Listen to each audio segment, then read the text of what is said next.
He's been dominant, and Jeff Weaver sits on the Dodger bench to watch his brother start the game on the mound.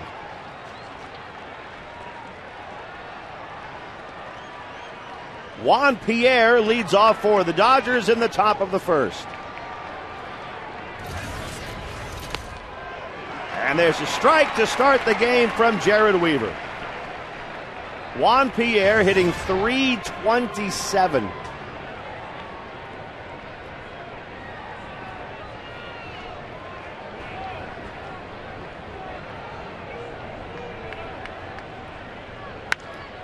Fly ball left field by Pierre. Rivera turns again and then makes the catch.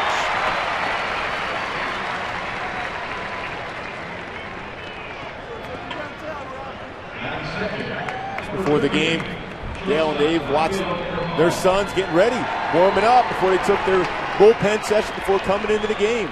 Boy, that's got to be an incredible feeling for them. Watch their two sons pitching against each other at the Big A. Maybe hoping for dual shutouts, then the bullpen decides it in extra innings. Rafael for call at the plate.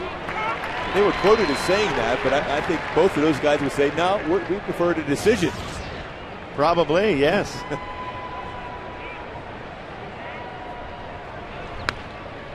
For call, pulls one foul.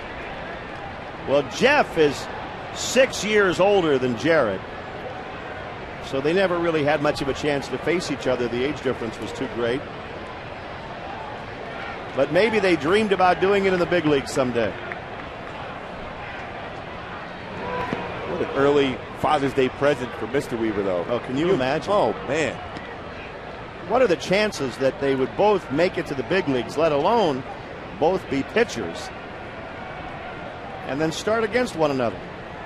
And be from Southern California and watch the Angels and Dodgers battle. For call, grounds one up the middle. Ibar gets to it.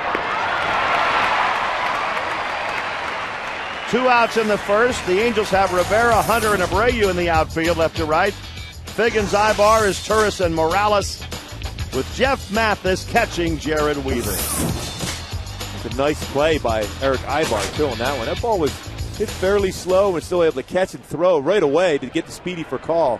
No error in his last 29 starts at shortstop with that strong, powerful arm. Orlando Hudson.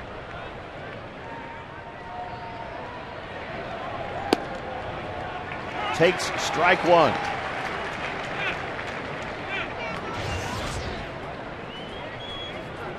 Hudson's having a great year. .316 batting average.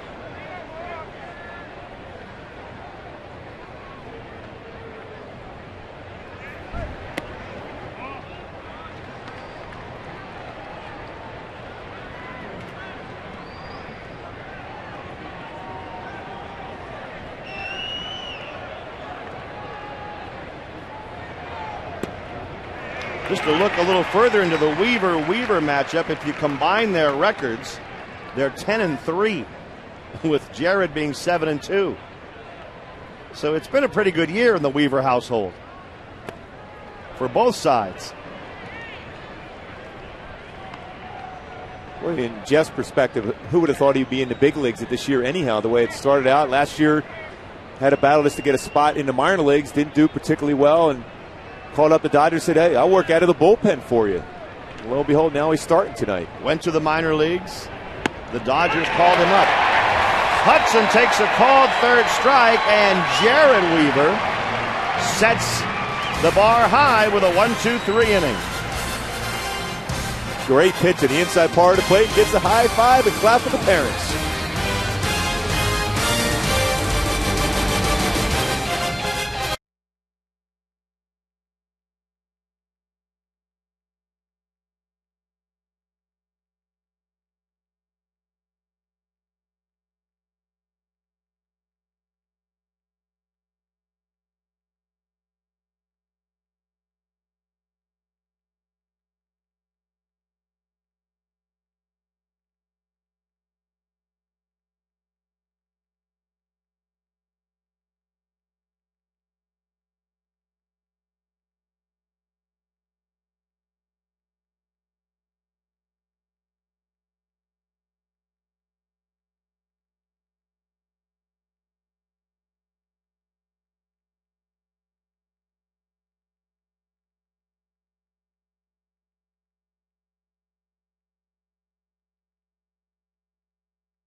So the fans were ready for the matchup tonight. Let's take a look at the Angel lineup to face Jeff Weaver. Figgins, Abreu, and Hunter at the top, then Vladdy, followed by Juan Rivera and Kendry Morales. Is Turris, Mathis, and Ibar on the bottom third, facing Jeff Weaver. And Jeff Weaver, he's got some pretty good numbers. When you think about 3-1 with a 3.72 fastball, 88 to 92 with good sink action on there. He cuts his fastball now. Curveball, his slider is his strikeout pitch, and also a changeup. Watch his brother develop that changeup, and so devastating with that, and he's been throwing it a lot more himself. It's a little variation between his fastball and a changeup, a little more giddy up on that fastball. Jeff was with the Cardinals when they won the World Series. Sean Figgins hitting .324. And he pitches from the stretch from the get-go. He pitched out of the bullpen this year, spring training, made the club. After going down to AAA, out of the bullpen, and stayed that way. I don't know if I've ever seen a starter do that. The reason why they do that, Rory, is because this way you have better control out of the stretch position. You don't have quite as good a fastball and movement, but you have better control. Line drive, left field, base hit, Sean Figgins to start the game. So the Angel offense gets off to a good start. That was Pierre who fielded that ball in the hop. He's out there with Kemp and Ethier. Blake for call, Hudson and Loney around the infield. And Russell Martin catching Jeff Weaver. A little different matchup for Sean Figgins as he tries to steal base against Jeff Weaver. A little bit slower to the plate. He's about 1.44 to 1.15, which is pretty slow. He will use the slide step. Billingsley yesterday, extremely quick to the plate. Bobby Abreu up there now for the Angels.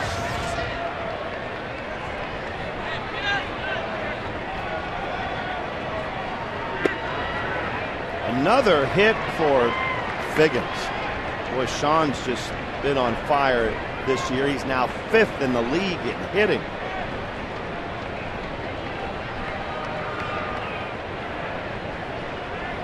Fourth in the league in stolen bases.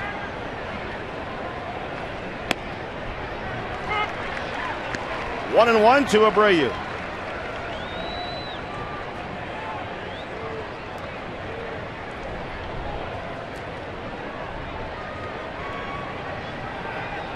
Bobby Abreu hitting an even 300.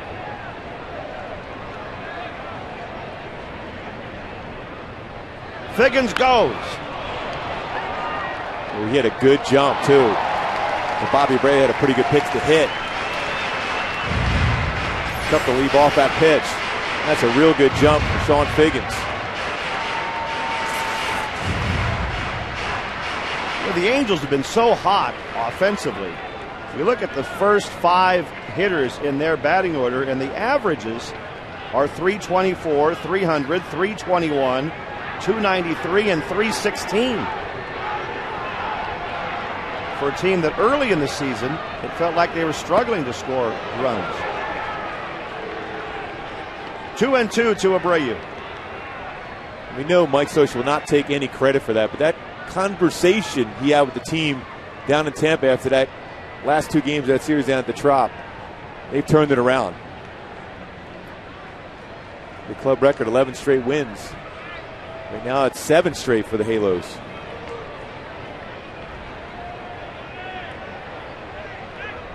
Oh, Weaver throws one away. Figgins gets up. He'll get the second at least. He turns the corner and goes on to third base. Safe with a slide.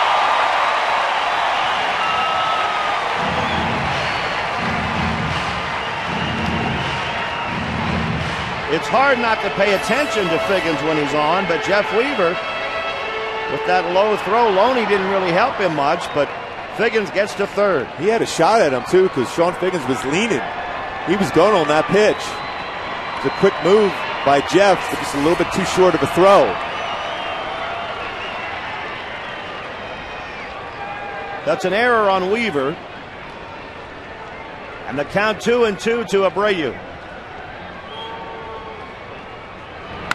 Curveball line to right field. 1-0 Angels.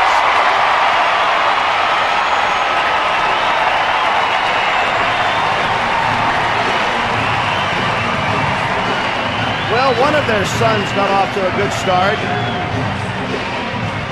but Jeff's off to a tough start here. Trying to go slider, trying to do the backdoor slider, hit the outside corner, but it got a lot of the plate. Bobby Abreu with the base hit in the right field.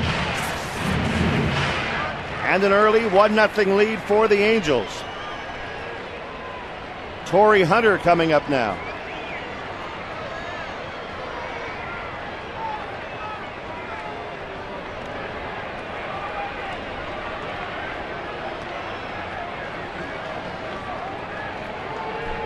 Jared Weaver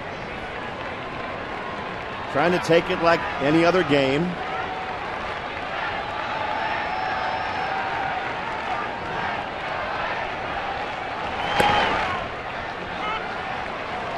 Strike into Hunter. We mentioned Figgins is 4th in the American League in stolen bases. Abreu is 5th. And he's at first base now with nobody out. In back-to-back games, Sean Figgins, with his speed and the threat of a stolen base, forced an error on the pitcher, both games. The Dodgers pitch out, but Abreu not running. Now, after a pitch out, most managers will not come back-to-back pitch outs. So this is a spot now for Bobby Abreu will go, but Mike Scioscia is one of the few that will do that. Even the other day, 2-1 count he pitched out. They go 3-1.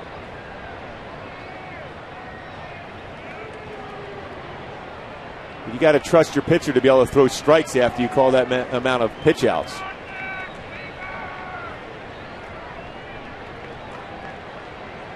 One ball, one strike to Torrey Hunter. Abreu is running. Russell Martin's throw is there. Perfect throw by Martin, and not the greatest of jumps for Abreu. If we were in a slide step, was quicker to the plate. See that quick move towards home, and Russell Martin catch and throw was perfect. Bobby out by a lot. Nice job, though, by Russell. Could barely see that he got him, but it was enough to be able to see that perfect throw. That's the first out in the inning. And now 2-2 to Torrey Hunter.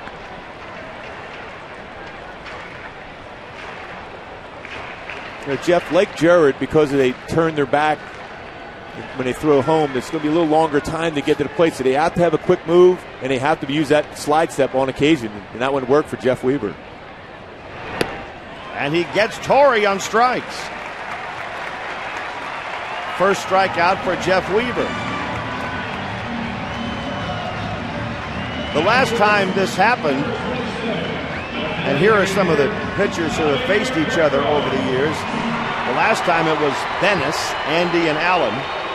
So it's not unprecedented as you look at that list. Phil and Joe Niekro are the two who faced each other the most. Majority of them in this era of baseball, really. Not too many back in the day, but there's a number of. Saw Greg and Mike Maddox. There's a base hit for Vlad Guerrero. Line drive into right field, comes with 2 outs in the bottom of the first.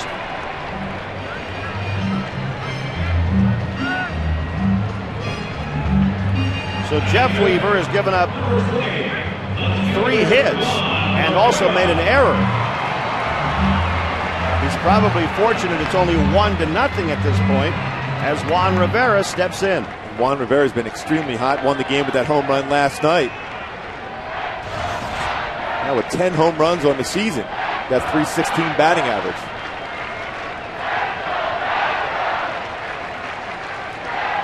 Juan steps in to face Jeff Weaver. Strike call to Juan, who hit one out in the 8th inning last night to break a 4-4 tie. Well, that was a great at bat too. That was the 9th pitch. Had a hanging breaking ball over the middle part of the plate, and he knew he got it.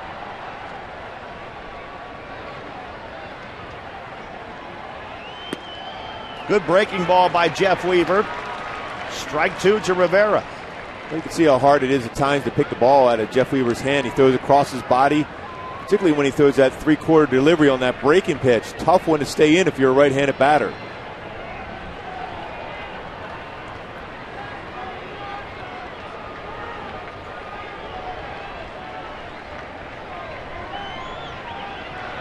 Vladdy going, and Russell Martin's throw is not in time. Vlad Guerrero steals second base. I think Jeff was wondering where the pitch was. But Vlad got a great jump. Not a whole lot Russell Martin could do on that one. Pretty good jump. No slide step used on that one. It was about at 1-5 to the plate. Vlad gets his foot in there.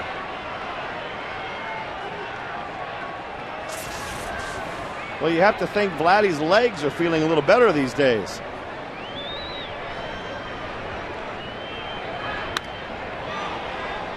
One ball, two strikes to Juan Rivera. You talk about a pitch get in someone's kitchen. That was right off of Juan's knuckles, but he still fought it off.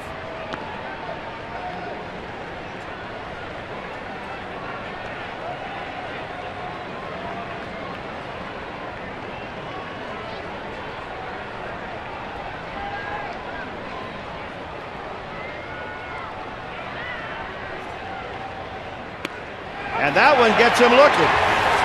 So Jeff Weaver has 2 strikeouts in the inning, but the Angels score a run and lead 1-0.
Some first.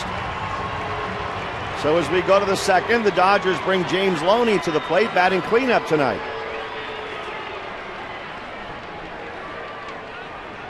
Loney is hitting .281 with 3 home runs and 45 runs batted in.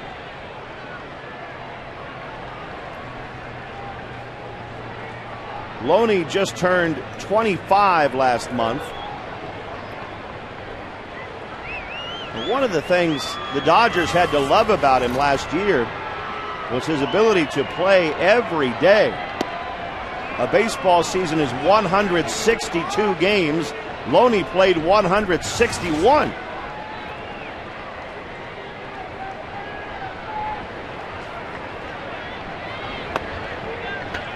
Two balls and no strikes.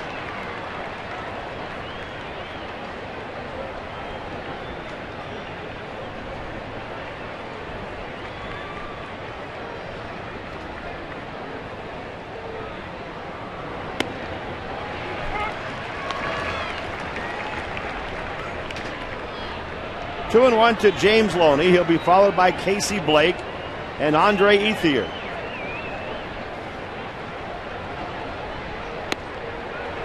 Two and two. thing with Jared, his ability, even when he fell behind in the count, he could spot that fastball. The velocity isn't in the mid-90s, but it has good movement on it. I think that's the biggest thing he's learned. When he first came up, he dominated. He had a great fastball and his curveball. Basically, he was a two-pitch pitcher. Didn't use the changeup a lot. But under Mike Butcher tutelage down there during bullpen sessions, so let's use that slider more, let's use the changeup more, use the changeup at fastball counts. He's getting a lot of early count outs. That's pulled down the line by Loney into the corner. Abreu is there to make the catch. And the last time brothers matched up, and that was 2002, was Andy Bennis versus Alan Bennis. And Andy Bennis dealing that ball game. He ended up completing that ball game. He dropped the ball against his brother, wanted to run down the line. That's cold. Make your brother run down the line on that one. But Andy against brother Alan got a couple base hits, including an RBI. Pretty good swing rate here. Big, strong guy. Last win, though, for Andy Bennis. He ended up winning a complete game, and Allen took the loss in which he gave up 8 runs in 2 2/3 innings pitched. But it still had to be fun, though. Well, giving up 8 runs in 2 2/3 might have been less fun for Allen. I'm talking about the guy who wins. I'm always talking about the W by your name. Right. And that was Andy's last win at 155 in his career. Casey Blake hits a shot right at Morales.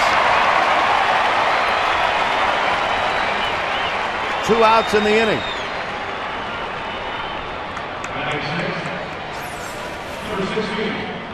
Casey Blake continues to swing well, but Kendry Morales played perfectly off the line there. It's the old Adam ball right to him. And his birthday. It's a line drive for his birthday. 26th birthday for Kendry. Happy birthday. Andre Ethier, the batter for the Dodgers.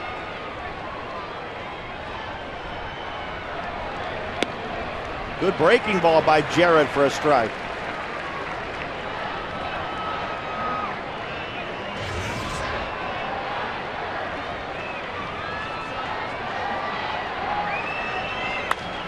And a fly ball into center field, shallow. Torrey Hunter comes in and puts it away. And the Dodgers are gone in order in the second. 1-0 Angels.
A lot of fans from both teams here tonight, some of them even sitting together. Well, they watched a great game last night and early on watched the Weaver brothers go against each other. Another good ball game.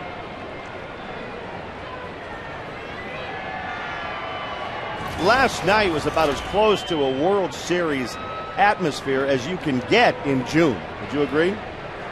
There was no doubt about it. This is the way that the moves were made by both managers. There's a number of pitch outs called, pitching changes, pinch hitting. It's good to see that, and it was a great game. The fans were really into that ball game also. Absolutely. Juan Rivera with that big home run with a great at bat. Fought off some tough pitches. There was some terrific defense in that game last night as well. Now there's a drive to deep right field by Kendry Morales. Home run!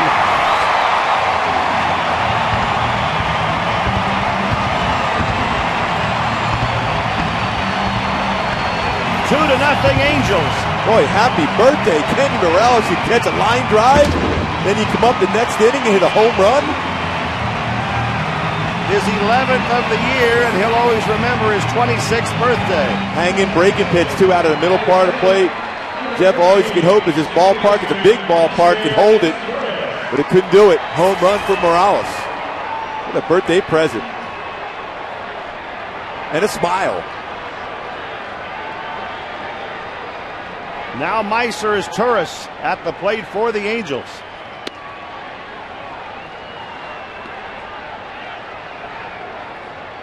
You know, if Cesar is Turris, as we look at Morales, and Willie Ibar was still with the Dodgers, almost be like a family game.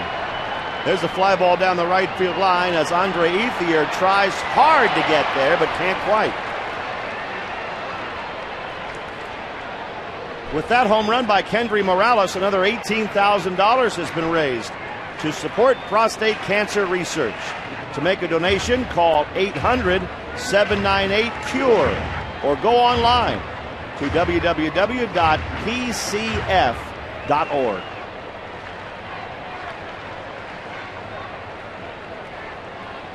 He wasn't waiting around for somebody to buy him dinner for his birthday. He decided to hit a home run himself. What a swing by Kendry Morales. 11th home run on the season. As Turris pops one up on the right side, and Orlando Hudson takes care of it. And we saw Dave Weaver, the father, kind of dropped his head when that home run went out.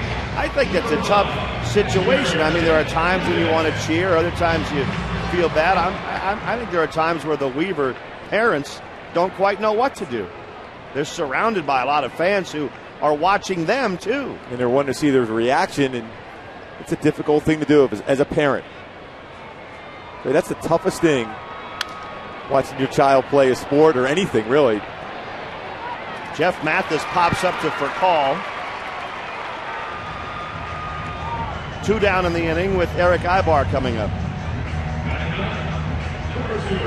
Because as a parent, you can't control anything that goes on during the course of the game. All you can hope for is they execute their pitches, and whatever's going to be is going to be. You sound like a guy who may have watched a Little League game or two with your own son playing. Yeah, it's the toughest thing, because when you're on the mound yourself, you can control most of the stuff. But when you're watching your son play, and watch my son play Little League a number of times, it's a weird feeling. It's tough. It gnaws at you. Good bunt by Ibar if it stays fair, which it did not. He would have had a base hit without question.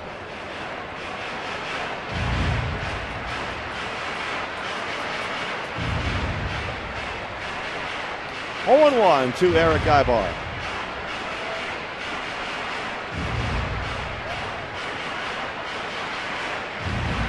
So Jared Weaver has a 2-0 lead. It's pretty remarkable how much they do look alike, isn't it? I remember a couple years in spring training ago when Jeff was a member of the Angels, interviewing both of them. I was like, okay, Jared, Jeff, all right, which one is which? But they were, I mean, you could just tell how much they love each other as brothers and friends. Fly ball, right center field. Matt Kemp going back, still going back, and oh, did he make a catch? What a play by Matt Kemp. Taking extra bases away from Ibar, and that's what has made this series so special already. What a play by Kemp.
Morales with a home run for the Angels.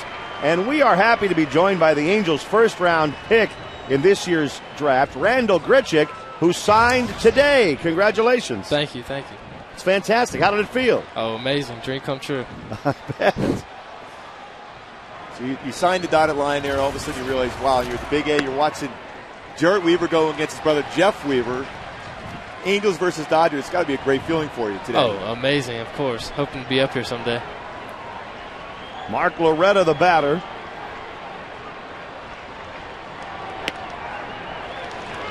Where are you from? Texas, about 30 minutes south of Houston. So the rumor is you played in a couple of Little League World Series, too, because we were just talking about my son being able to watch my son play Little League. It's tough, but you were involved in a couple crazy ones there going to the Little League World Series. Oh, yeah. There were some long runs, long summers. You know, I've been to that event at Williamsport. It's really something, isn't it? It's crazy. 30,000 fans at a game. It's amazing for a 12-year-old. Sure. It's hopping over there. Yeah. Loretta grounds one to shortstop. And Ibar makes the play at 1 out. So you put up some pretty good numbers. What, 21 home runs? Yes, sir. Wow, that's a power number, so we got to expect that from you then, huh? We'll be talking about you as we did about Kendry Morales hitting that home run. Hopefully one day. So I understand you were at the Tropicana Field down there in Tampa in a home run hitting contest. How was that? Oh, it was amazing. That was the first time I got to hit on a Major League Stadium, and it was just unbelievable. You hit any home runs? Oh, yeah. 22, actually. Wow. Oh, yeah.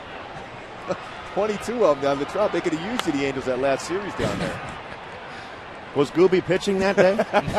No? No. Why? You always got to bring up the fact that I give up home runs, Rory. I just wondered. I can throw batting practice pretty good. The batter is Russell Martin. The count is 0-1.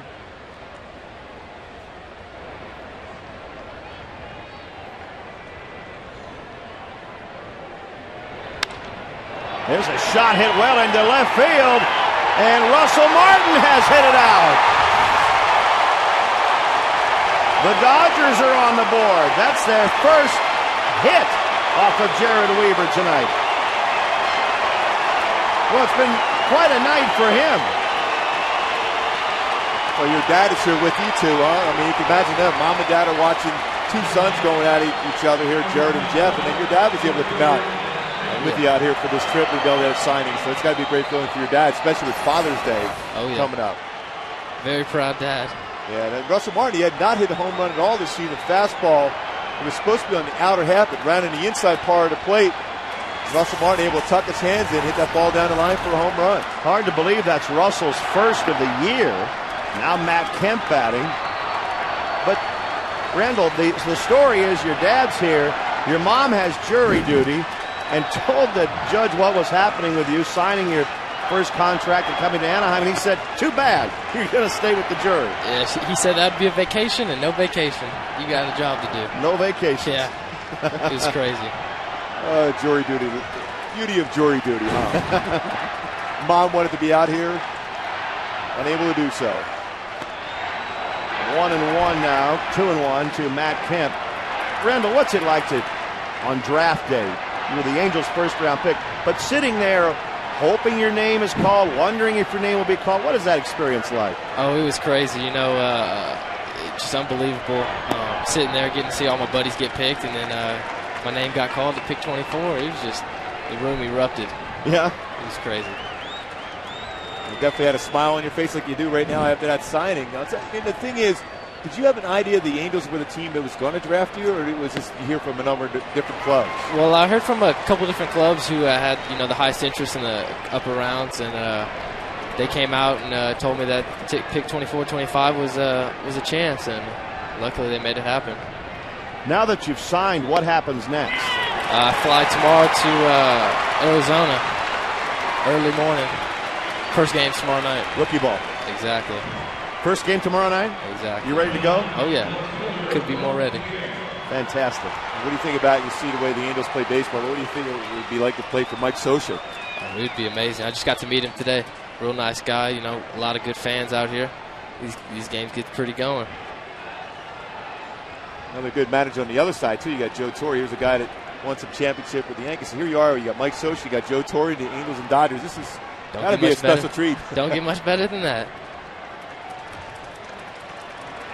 Matt Kemp with 17 stolen bases on the year. Jared, again, he's been very good as far as pickoffs and varying his times to first base, but Matt Kemp is on a mission this year. He wants to be a 40-40 guy, 40 stolen base, 40 home run. It's going to be a challenge for Jared and for Jeff Mathis.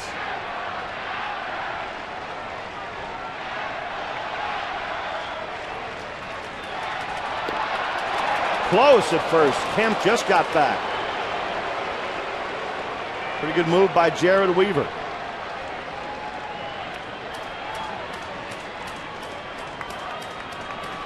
Juan Pierre at the plate for the Dodgers. 1 out, 1 on in the third.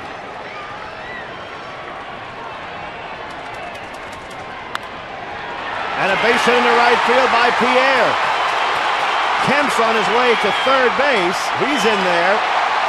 And the Dodgers have runners on the corners.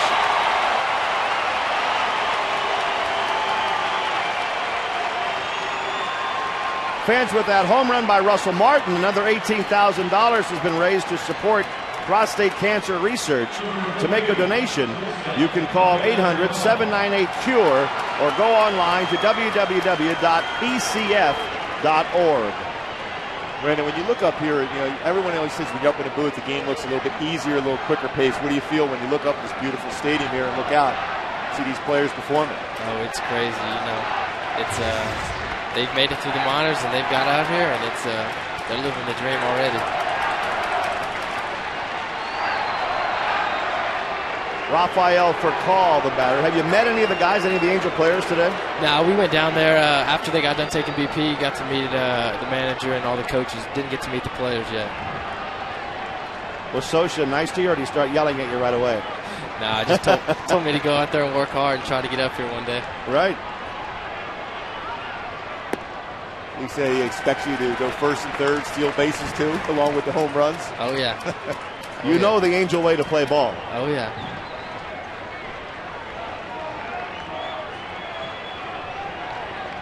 One 1-0 to Rafael Furcal.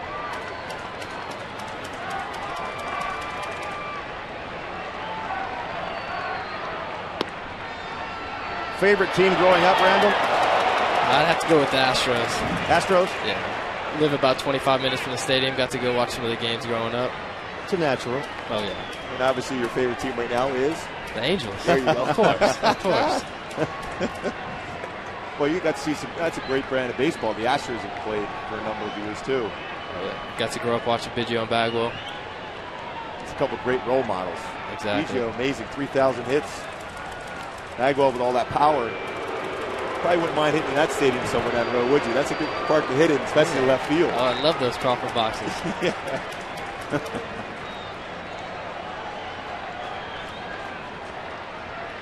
2-0 to Furcal.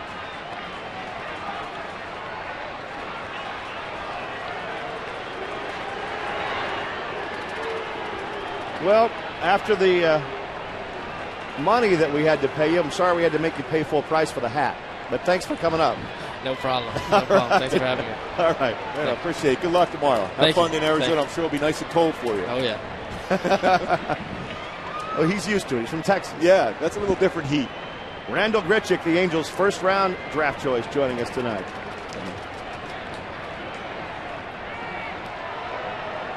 The count is 2-0 to Furcal with runners on the corners and 1 out.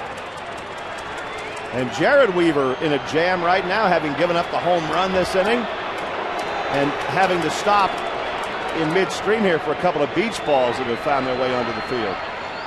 2 or 3 times. And you never, as a pitcher, anytime you get in a pretty good rhythm, you don't want to slow down. And Jerry wants to grab that baseball, especially when you're dealing with guys with the speed he had to deal with Matt Kemp and now Juan Pierre on the bases. That's distracting enough.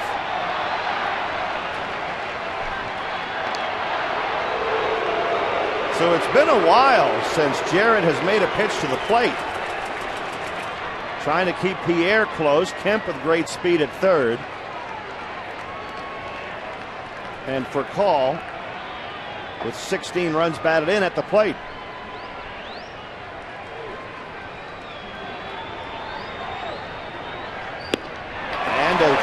Good breaking ball by Weaver. That's good pitching right there. When you're 2-0 count, Furcall's looking for a fastball.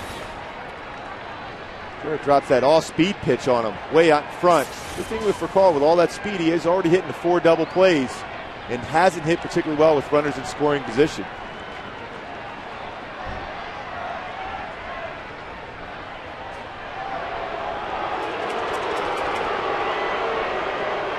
The parents just watching. There hasn't been much conversation between mom and dad. Not that we've seen anyway. And now it's 3-1 to Furcall. So Jarrett, who retired the first 7 men he faced, all of a sudden has a little turbulence out there. With the O-Dog on deck for the Dodgers, Orlando Hudson.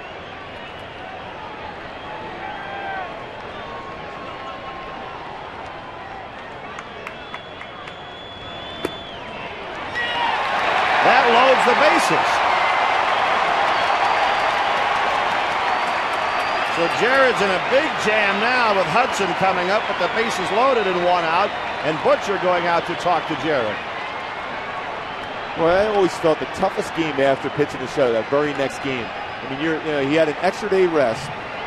Pitches that on the 14th, gets 1 more day because of the off day. You feel good, but that shutout, it's taxing. So you go from a spot where you make all your pitches to the next time out, you start off very well, but then all of a sudden you make one mistake. Russell Martin capitalizes. You throw a borderline pitch against Matt Kemp you don't get. On the corner, you end up walking him. Lo and behold, now you're in a bases loaded jam against a guy who's been hitting so well against the Angels in his career. Orlando Hudson has a 7-game hitting streak going.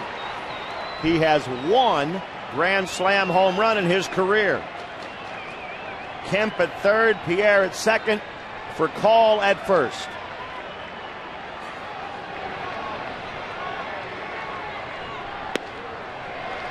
Strike 1 to Hudson.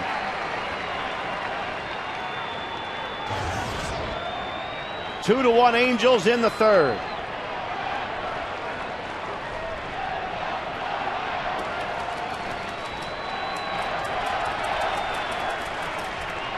Hudson takes his time digging in.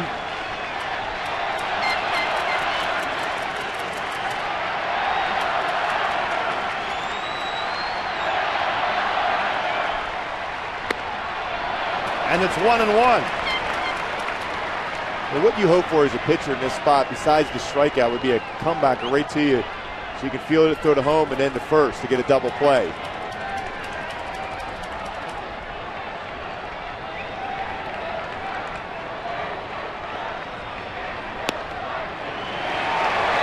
Last night, the Dodgers were 0 for 9 with runners in scoring position.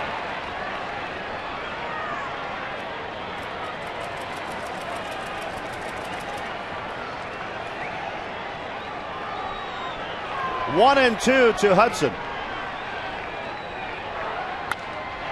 Fly ball, left field, Rivera to his left. Kemp tagging up from third. He scores, and that ties the game.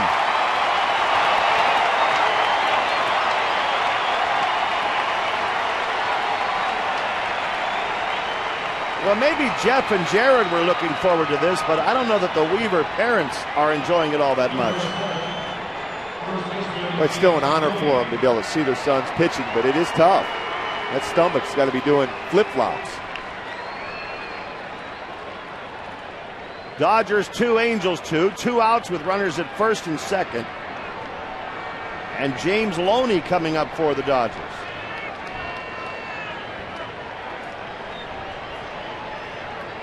Well, they're used to it being pretty easy. Gale and Dave either root for the Dodgers or root for the Angels, but this is the first time they've pitched against each other. Strike 1 to Loney.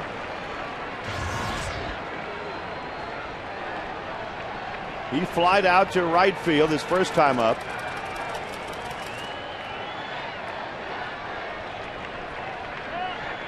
But if you're Jared Weaver here, you're just trying to minimize the damage. If you get through this inning with only 2 runs allowed, one being a solo shot, and only giving up 1 with the bases loaded, you've done a good job. You start from even again, 2-2 to score.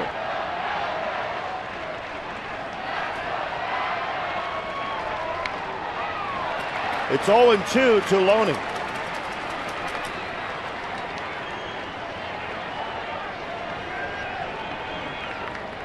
This will be the 25th pitch of the inning for Jared Weaver.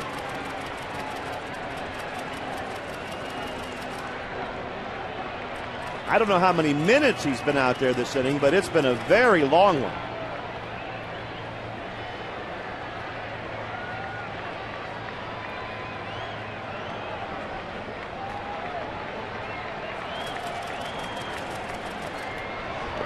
And Loney swings at a pitch that was not a strike and goes down swinging. That gets Jared out of the inning, but the Dodgers score twice to tie it in the 3rd.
Tonight, bottom of the 3rd, top of the order for the Angels, Sean Figgins to lead off against Jeff Weaver, who is even again. Figgy didn't steal, but did go to second base and on to third on an error. After getting a single in the 1st inning, he wound up scoring a run.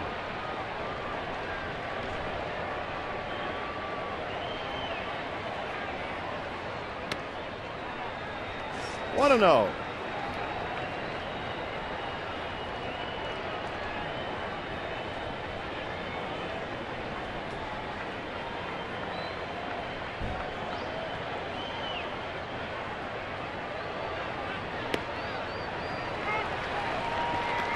One ball, 1 strike to Figgins. We always talk about the home run, and it's certainly a fun thing to watch, but this threat of speed.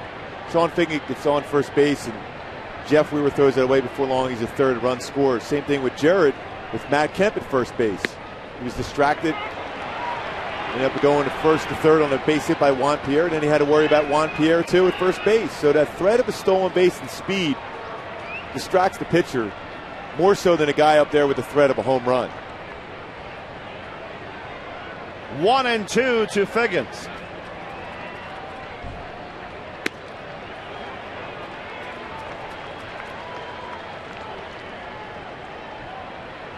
You really have to admire the way Jeff Weaver has survived. I mean, how many times, even going all the way back to the Yankees, did they write this guy off?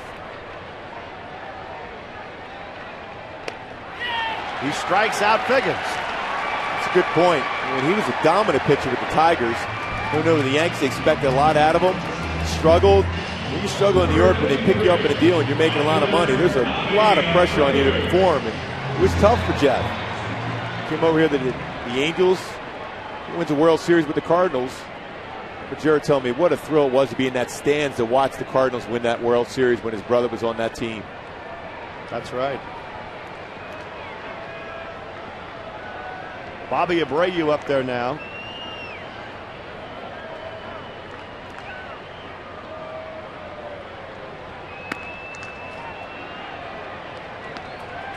And we've had conversations with Jared over the years just to check on Jeff, to say, hey, where's Jeff now? Oh, well, he's, this team has given him a tryout, or he's gone here to do this. But he's always managed to hang in there and come back. 10 seasons in the major leagues. That's impressive. Getting close to 100 career wins. Jared with his 4th season in the major leagues.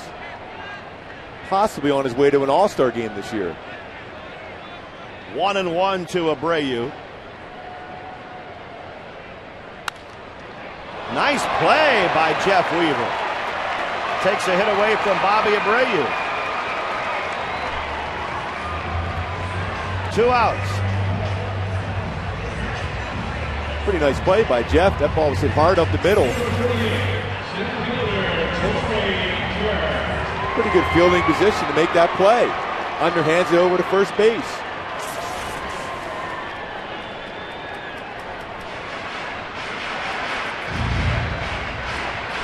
Jeff Weaver, I think sometimes people misread him because he's had times where he's shown his temper or things have gotten away from him on the mound. But I'll say this, when he was with the Angels and would be going through a tough stretch where maybe he'd have 3 or 4 bad outings in a row, he was still very approachable, very personable. You could ask him anything, and he was fine with it. I mean, he was a stand-up guy, Goody. He was. He wasn't going to run away if he had a bad game. He didn't give you an angry answer when you asked him a question. No. He was very good. And that was a tough time for him, too. 1-1 to Torrey Hunter.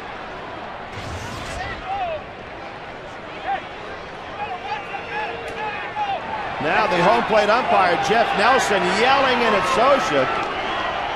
And it looked like Scioscia said, okay, just umpire. Well, speaking of a quick temper, that was pretty fast.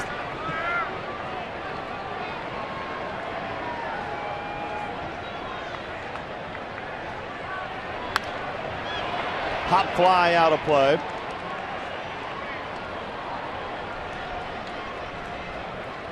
One and 2 to Torrey Hunter.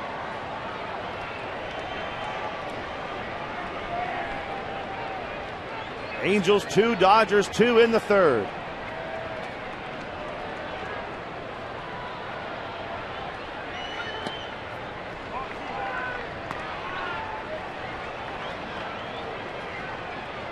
Two balls, 2 strikes.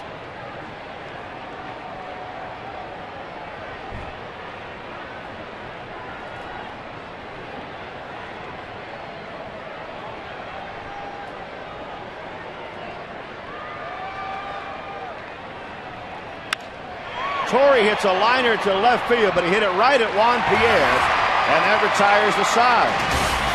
3 innings in the books, and the Weaver brothers are tied at 2.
Honda dealer for great leases and low financing. And by Carl's Jr. The Portobello Mushroom $6 burger is back at Carl's Jr. More than just a piece of meat. Fourth inning. Fans from both sides here at the Big A tonight. The batter is Casey Blake, and he takes a strike. There's a lot of red in the seats tonight and a smattering of blue mixed in. 0-2 to Blake. Another great crowd, over 44,000 last night.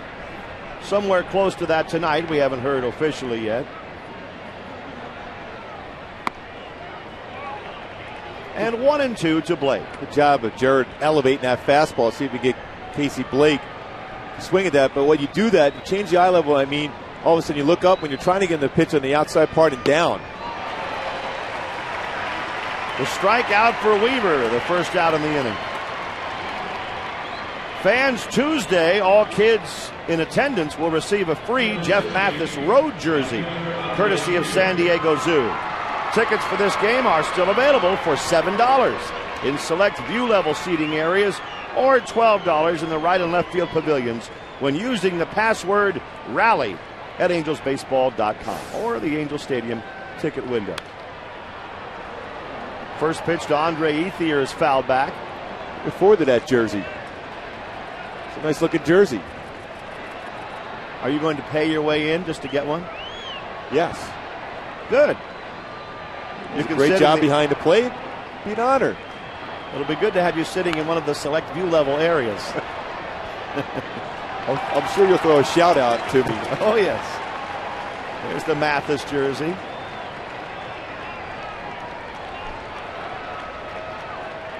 (0-2) to Andre Ethier, who goes down swinging at a good breaking ball from Jared.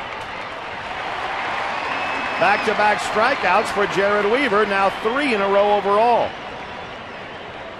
It's a nice, good curveball over the top. It's either swinging at, especially if you're ahead of the count like that, you can expand the strike zone, bounce that curveball, see if he'll swing at it.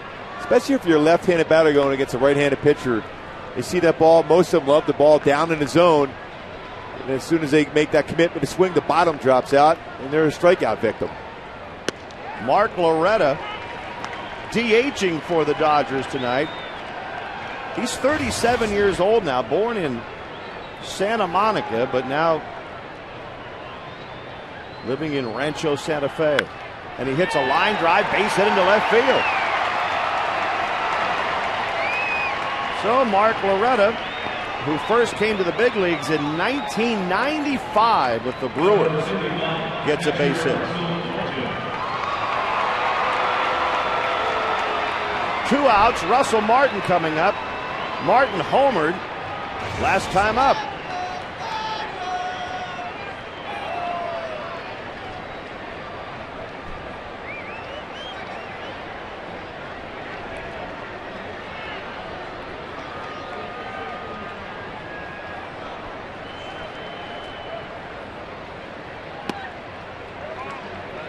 Ball 1 to Martin.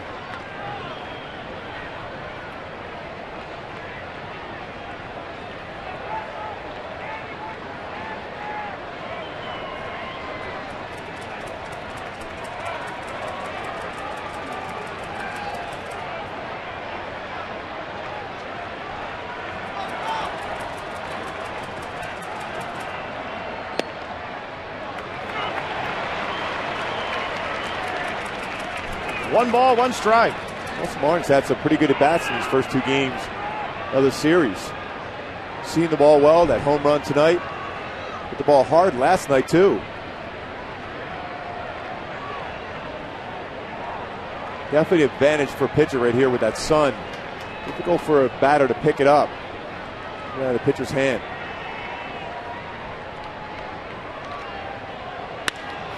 Martin whacks one into center field for a base hit. So he's 2 for 2 tonight.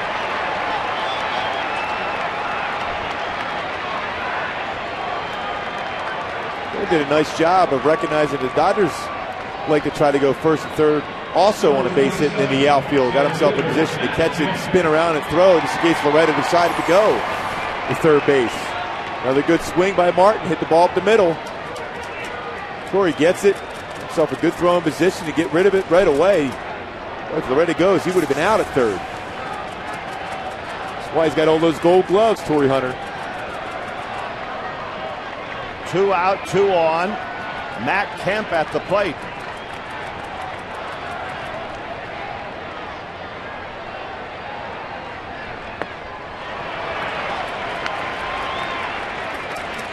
Watching the Dodgers under Joe Torre has to remind you of the Yankees under Joe Torre in a lot of ways. Just the number of pitches they see, the approach at the plate, the pace of the game.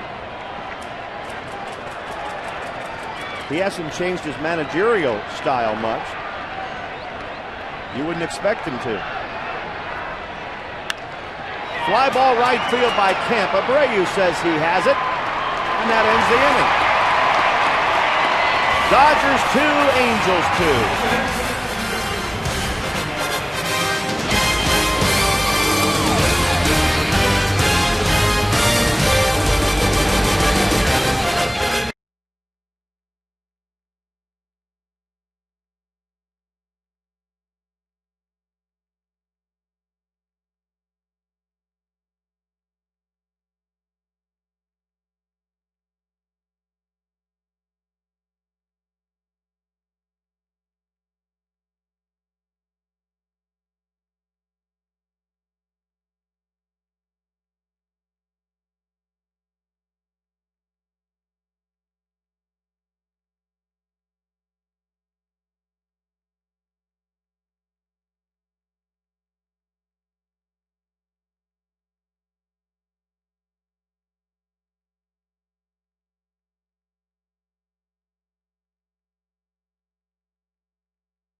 It's been fun watching the Weaver brothers oppose each other tonight. And it hasn't been settled by any stretch of the imagination yet. It's 2-2 as we go to the bottom of the fourth. And Jeff Weaver gets set to face Vladdy Guerrero. Vlad last time up had a good at bat. The ball hard to right field for a base hit. And Mom and Dad said they were looking for a no decision, and so far they've got their wishes. Yes. Now, nobody with the lead. Tie game at 2.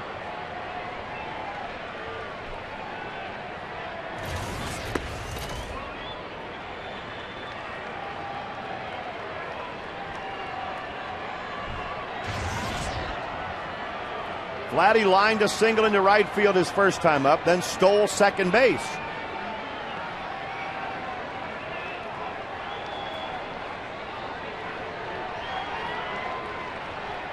Vlad continues to hit in the cleanup spot for the Angels.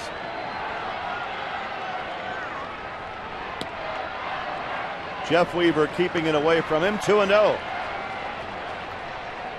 Just a little bit of sunshine left, not much, but it is creating a shadow from the pitcher. And that split second sometimes difficult for a batter to see the ball. Another base hit for Vlad Guerrero. He's 2 for 2 tonight. Fans Wednesday, all fans in attendance will receive a free Angels cooler courtesy of Sparklets and 106.7 KROQ. Tickets are available for $7 in select view-level seating areas or $12 in the right and left field pavilions when using the password RALLY at angelsbaseball.com or the Angel Stadium ticket window. You think she knew the monkey was there, or he just happened to show up and she wasn't looking? Wasn't looking. That's what I thought. Cooler's cool.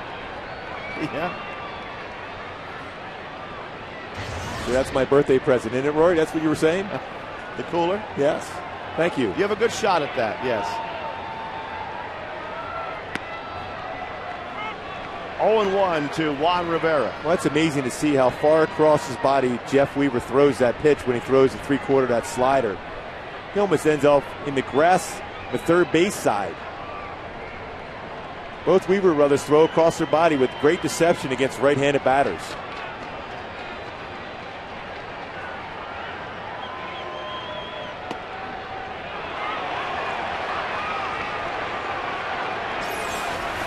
You can see Jeff, same thing, throwing across his body, ends up over by the grass. The grass is about right there. Tough for a right-handed batter to be able to see that ball out of his hand and feel comfortable. Amazing how far off he lands to the third base side of the pitching mound. 0-2 to Juan Rivera. Vladdy, who stole second last time he was on, driven back by a throw right here.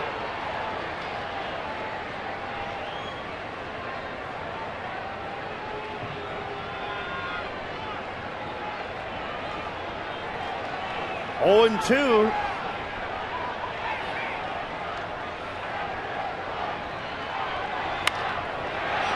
lined right to Blake. Vladdy is doubled off of first.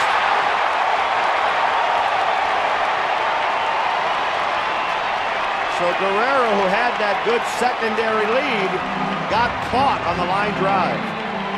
Another good swing by Juan Rivera. Another solid defensive play by Casey Blake. Catches it, throws it across. Vlad mentioned that secondary lead. Going, thinking that ball's going to get by him. Nice play stretched too by James Looney to get the double play. Kendry Morales, who homered last time up.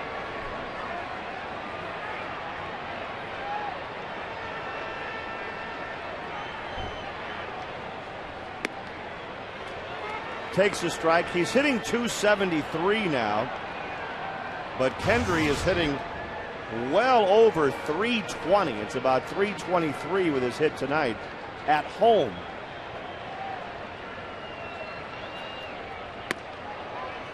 And all of his home runs have been left-handed.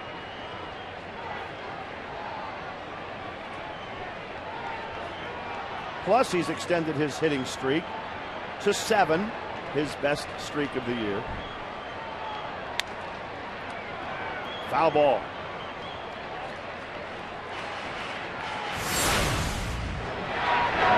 Well, that was a hanging slider by Jeff Weaver to Kendry Morales. Jeff Weaver's always been very good against right-handed batters, but he's had his problems against lefties. Coming in this game, righties around 237, lefties hitting over 300 against him. That's why he's been using that cut fastball more, to be able to get inside on left-handed batters, but when you leave that pitch out over the plate, that's the ball ends up getting crushed. 1-2 to Kendry Morales.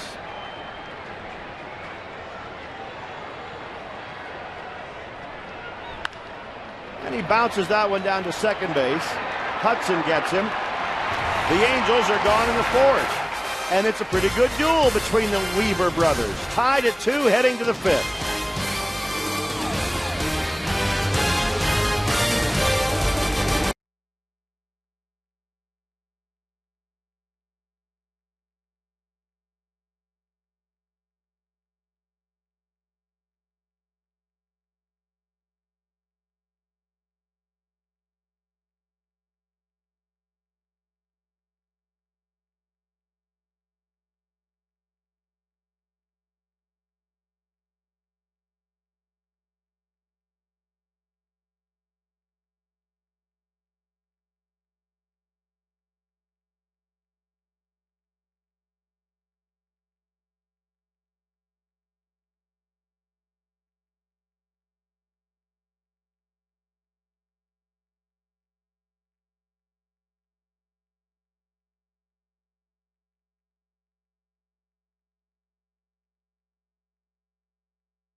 Stop me today, Gooby, and say, doesn't it seem like the Dodgers are better without Manny Ramirez?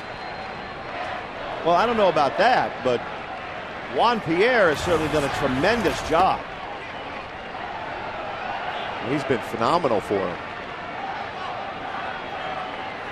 Manny last year basically carried that team into the second round of the playoffs before losing to the Phillies.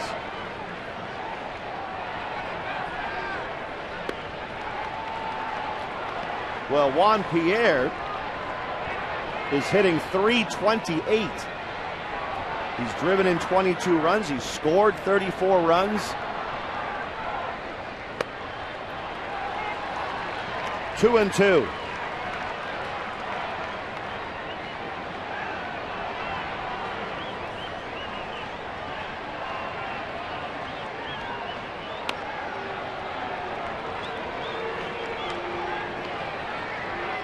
Jared Weaver and Jeff Weaver hooked up here tonight and tied up in the 5th inning. Jared had a 2-0 lead, but the Dodgers came up with 2 in the 3rd. And Pierre slaps a base hit into left field.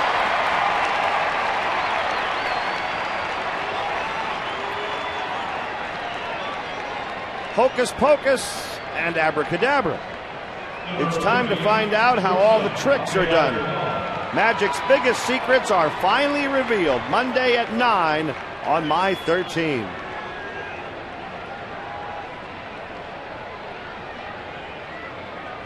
Boy, you said that well. Hocus pocus? Yes. Abracadabra. Mm-hmm. It's going to be a good show, that's for sure. Rafael Furcal at the plate now. We talked about the stolen base threat. Juan Pierre, very, very good at stealing bases. Now all of a sudden, as Jared Weaver tries to get Furcal, he's distracted now because you got to be quicker to the plate. You got to throw over the first. But Jared with a quick pickoff move may be able to pick him off.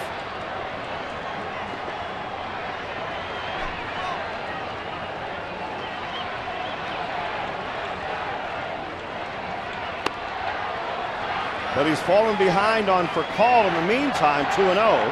So Mathis goes out to say something to Jared.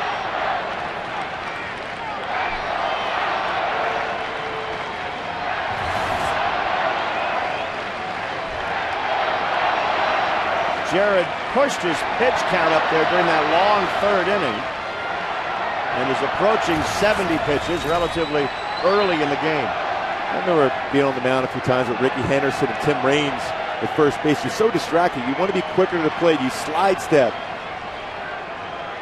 You come out of your element, your normal element as far as getting the batter out. A little distraction could be problems for you.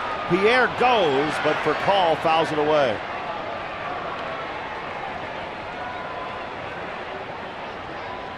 So Juan was on the move.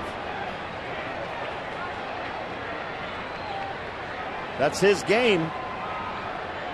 With 445 career steals, which is tops among active players. Very difficult. Sean Figgins not that far behind either. I asked that to Sean Figgins the other day about if they exchange tips on how to steal bases. They say talk, and those pitchers will give up their moves and times over to first. And sometimes a pitcher won't look over before he throws the first base. There's little things like that for good base stealers.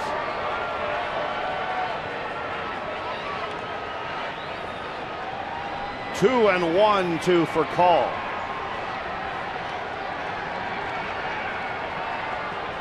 There goes Pierre. Here's the throw by Mathis. Out! Jeff Mathis guns him down. Tell you what, from the get-go, Jeff Mathis with a great catch and throw. Jared Weaver quicker to the plate, had a slide step, but that was all done with Jeff Mathis. It's just a difficult pitch. To be able to throw, ball down in the zone, catches and throws a bullet. And a good scoop by Ibar to be able to get Pierre, but what a job by Jeff Mathis. Excited about it. I'll tell you what, a catcher loves things like that, throwing out base stealers, blocking the plate. Ironically, for call walks. So the Dodgers, instead of having 2 men on, have 1 out, 1 on. And Hudson coming up. Mike Butcher going out to chat with Weaver. He'll try to slide around the tag. But still, a nice job by Ibar. But he put his foot down there by the base and still was able to scoop that throw and apply the tag. That could have gone unnoticed. How good a play that was by Eric Ibar, not only to catch it on a short hop, but apply that tag to Pierre. Especially as Pierre's trying to slide around the tag. Tell you what, that was a great play by Jeff Mathis behind the plate. 1 out, 1 on for Hudson.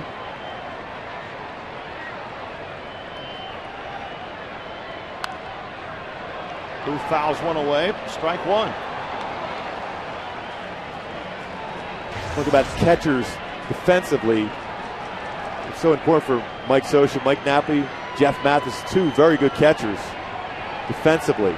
Blocking the plate, good throws like that. Might have saved the game that game against San Francisco once he blocked the plate. And the throw from Rob Quinlan.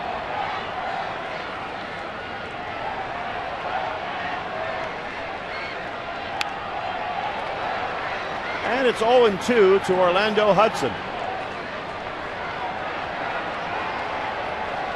They've split it almost even this year. And both guys, you'd really have to say, are having pretty good years. Napoli with the power, he's hot again. And Jeff Mathis with the timely hits and the great defense.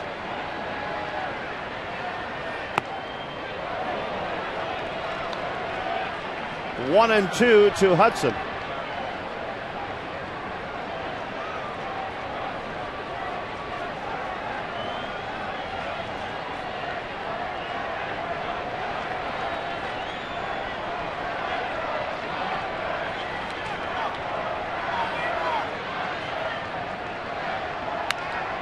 On the ground to Kendry Morales, who gets 1, and that's it.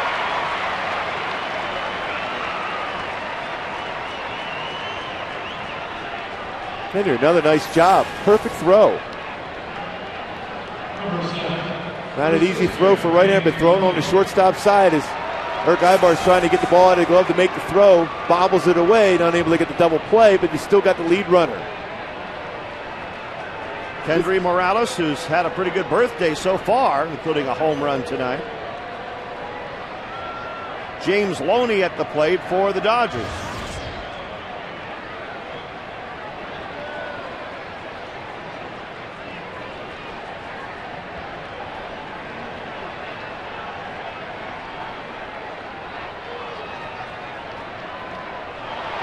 Close at first base. Hudson just got back. Time you see a guy taking a lead, a base stealer is going to go back head first. Close. He did get his foot back in.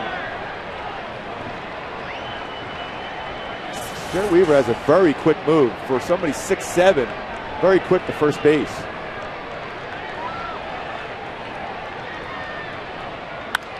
Line drive, base hit for Loney into center field. 2 out, 2 on.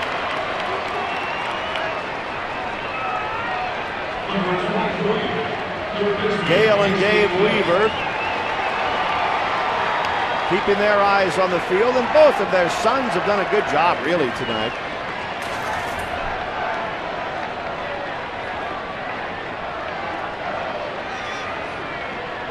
Casey Blake,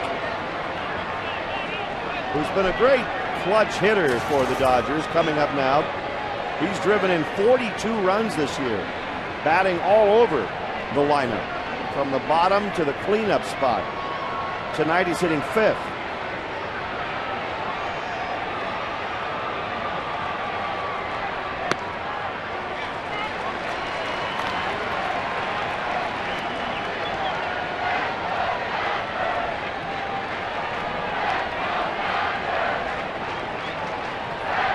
Pierre, who was thrown out on that terrific play by both Mathis and Ibar, That's turned into a very big play in this inning.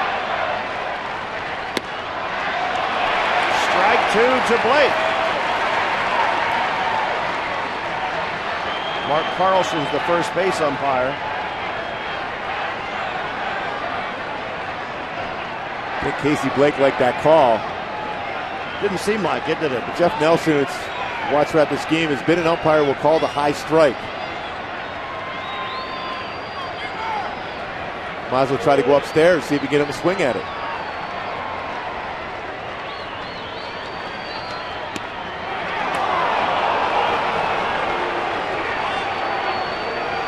One and 2 to Blake.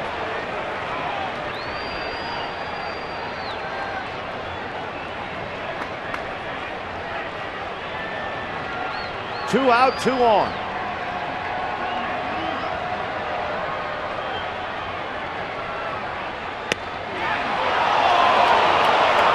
Jared might have thought he had that one, but it's 2 and 2. 2 3/4 delivery thrown across his body on that breaking pitch. Just off the outside corner. Oh, and Dad thought that was a strike. Saying, come on, Blue, and I don't think that was Dodger Blue he was asking to come on, too. And there's a line drive into center field. Hunter plays it on the first hop.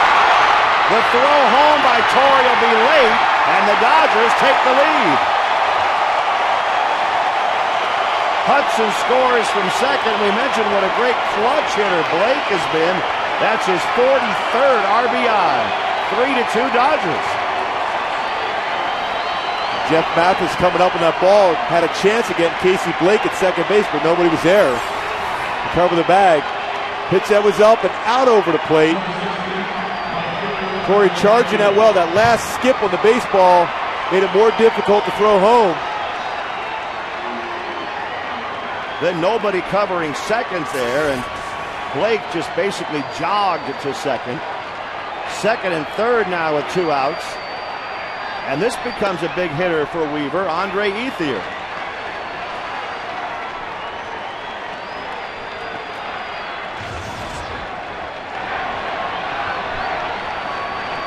Ethier 0 for 2 tonight. And Mathis back out there to talk to Jared. You also have an open base with a right-handed hitter on deck in Mark Loretta. Brandon got a base hit his last time, but Ethier, a dangerous hitter. You want to make him swing at your pitch. Out of the zone, preferably.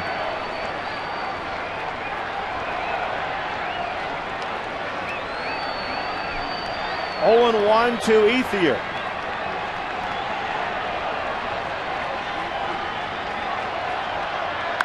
And there's a shot into right center field on a hanging breaking ball. That'll cash in 2 for the Dodgers.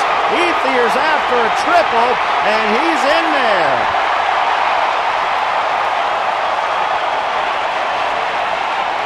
Dodgers 5, Angels 2.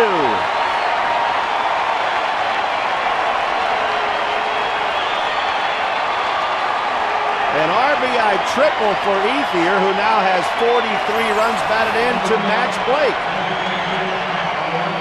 That was a perfectly placed baseball by Ethier. A breaking pitch out over the zone. Ethier right away, when he saw that ball go to right center field, he picked up his third base coach, Larry Bowen. He was going in for 3. The first pitch to Loretta's a little bit outside, ball 1. Mark Loretta 1 for 2 tonight. Lined a single last time up. And hits a fly ball into right center field. Hunter is there, and that'll end the inning. But the Dodgers score 3 times and lead it 5-2.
fans, there's a great ticket special for the games next week against the Rockies, courtesy of the ESPN Zone, Monday, Tuesday, and Wednesday.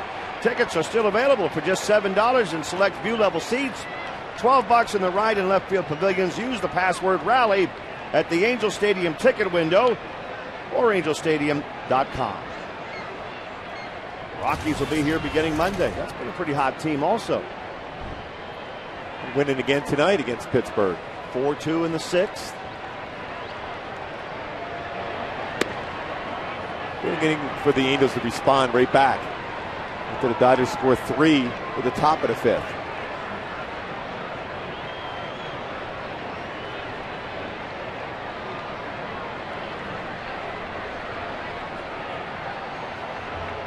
Jeff Weaver now with a 3-run lead. The Angels were ahead 2-0. Looked like Jared might get the better of this battle, but right now Jeff's Dodger teammates have put him ahead.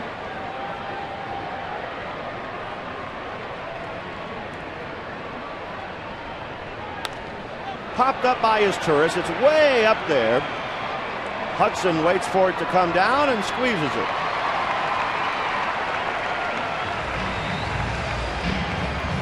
Jeff Weaver's done a nice job after a little bit of a rough beginning to the game. Changing speeds. Did a good job. That was a slow breaking pitch. Spicer out in front. It's one thing, when you're a veteran pitcher, you figure out ways to get batters out. The best way to do that is changing speeds. Don't get caught up in trying to overthrow the fastball to get that velocity back. It's hitting your spots and changing speeds.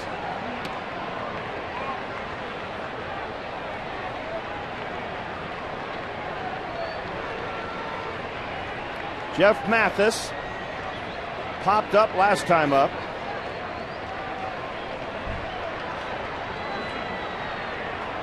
Mathis is hitting .300 in this stadium. But for the year, just .202. So he prefers it here, and he also seems to prefer big situations with men on base. He's always been very good with men in scoring position, getting a key hit. It's a spot where he's going to, it's up to him now to get this offense started, getting on base here. 2-1 to Jeff.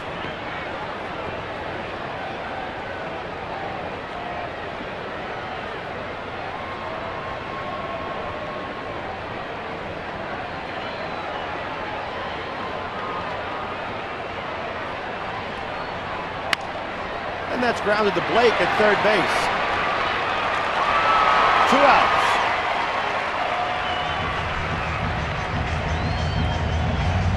Eric Ibar coming up.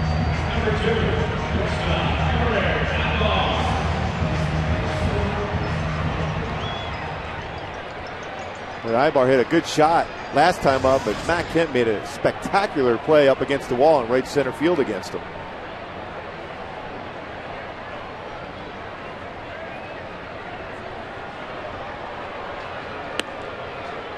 And a strike into Ibar.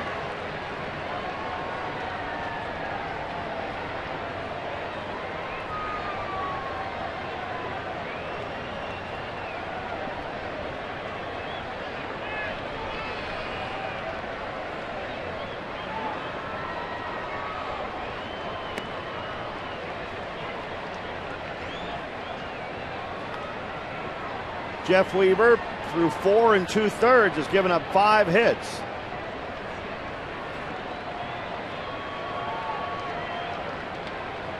But he's gone from 2-0 down to 5-2 ahead. Ibar fouls another one back.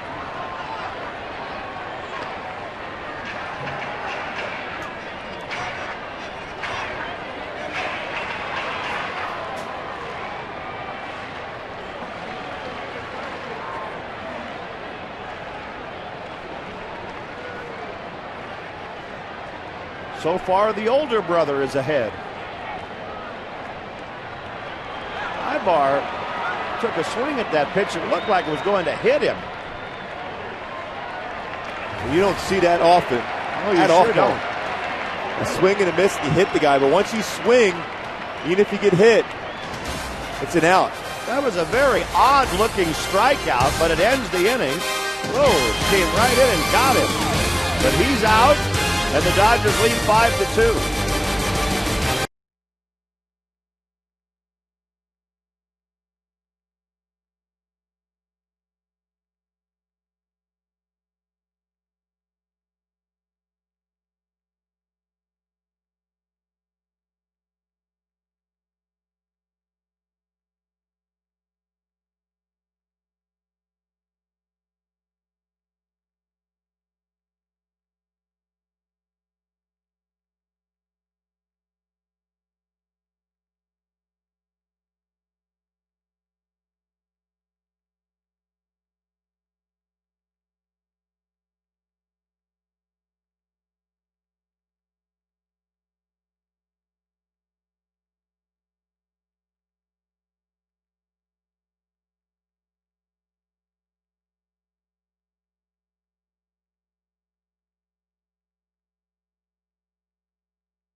Angels baseball on a new high-definition flat-screen TV from Howard's, official appliance and flat-screen superstores of the Los Angeles Angels.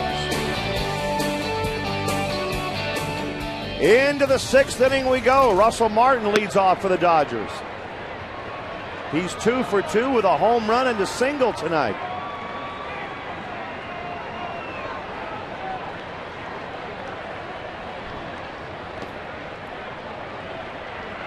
Two balls, no strikes to Russell Martin.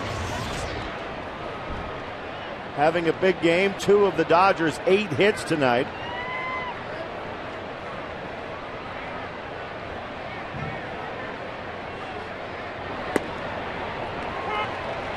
Two and one.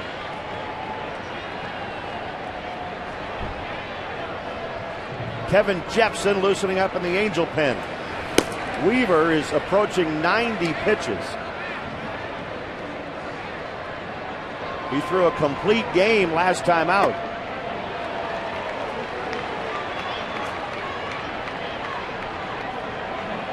With 3 complete games on the season, so that's something Mike Butcher, Mike Scioscia have to look at. Still early in the season. Sometimes that pitch count, I'm not a big believer in it, but it's also a spot where if you can rest him a little bit, he will.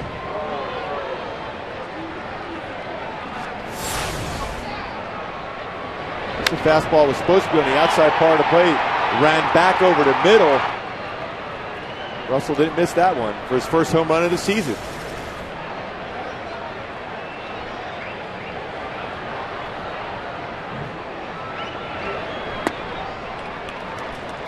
Full count, 3-2.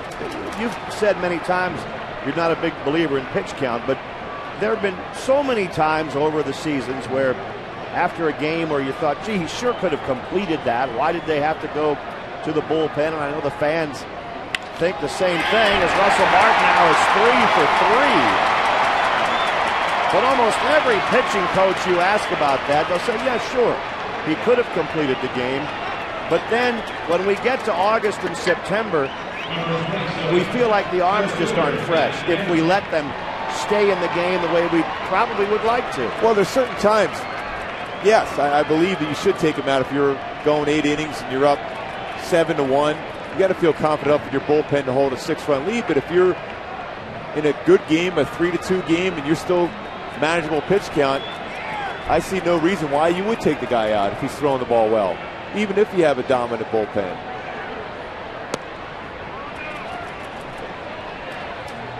Well, Weaver has 3 complete games now.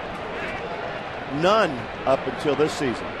Let's say he gets to the end of September and he still has 3. Or let's say he has 6, 7. And if he has the extra complete games, do you think his arm's a little more tired or not? Well, I think it all depends on the stress level. I mean, tonight, 93 pitches, not a lot of pitches, but he's had issues as far as hitting his spots. So we talked about Billingsley last night at 90-some pitches.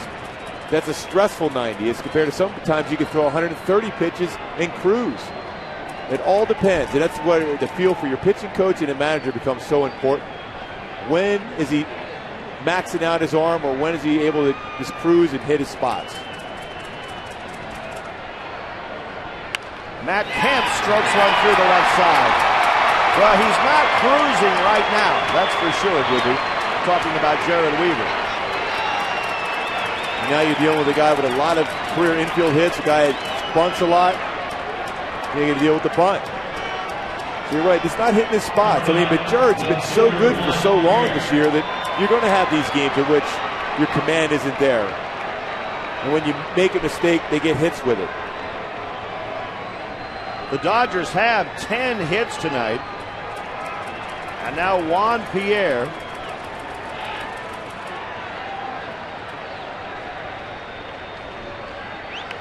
Bunts out in front of the plate.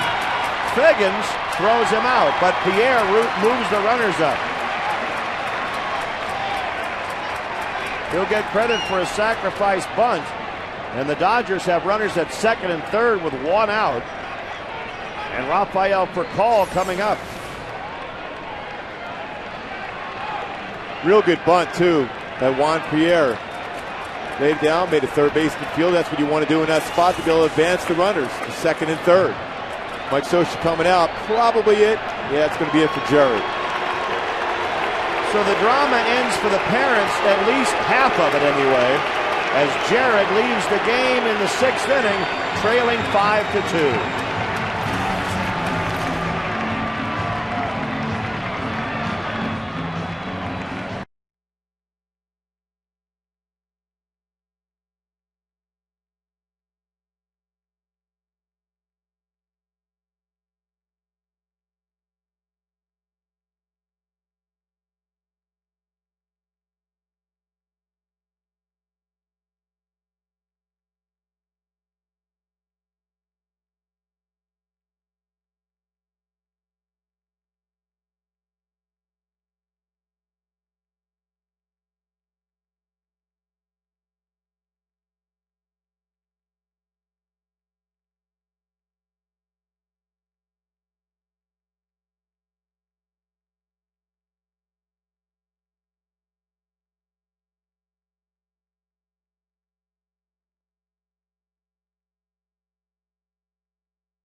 His line, not quite what he would like it to be, and he gives way now to Kevin Jepson.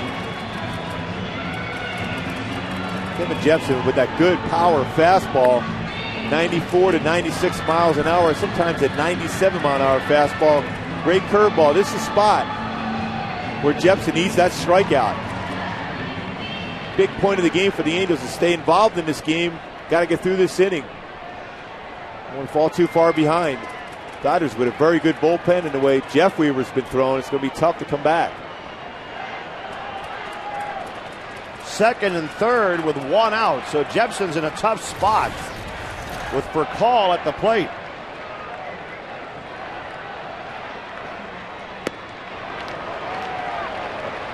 And the infield in for the Angels. Cannot afford to give up any more runs, but Jepson certainly has strikeout type stuff. Needs it here. 0-1 to Percal. The Angels trying to cut off the run. Good block by Mathis. Well, that curveball hit the dirt. Got all the way up around the neck area. That middle part of the chest protector for Jeff Mathis. Nice job of squaring up and keeping that in front of him. Gives the pitcher a lot of confidence if he gets ahead to bounce that curveball again to get a strikeout. If your catcher can block it.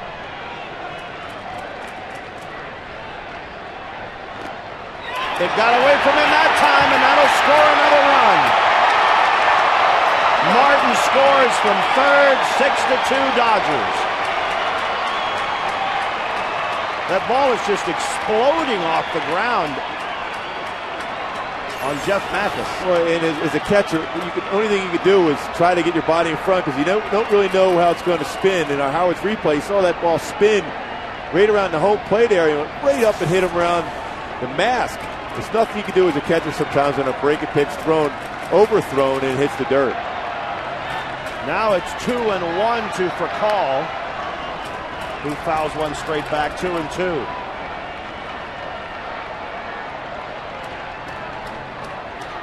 Kemp at third base.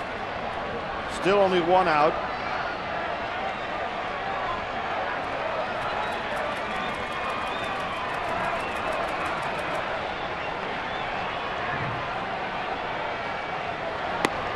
And he struck him out. So Jepson gets a big strikeout, but it comes after the wild pitch. Now 2 outs and a runner at third base. Hudson coming up. Talking about a great curveball. That one he threw in the dirt for the wild pitch. He overthrew that one. Stayed back on that one. Let his mechanics get through the zone. And that's why he was able to make that good pitch.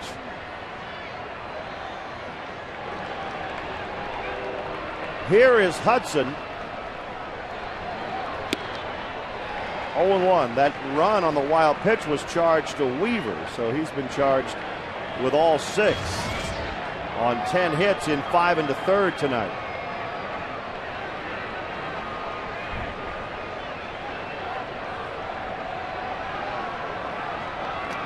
And another one in the dirt that bounces away.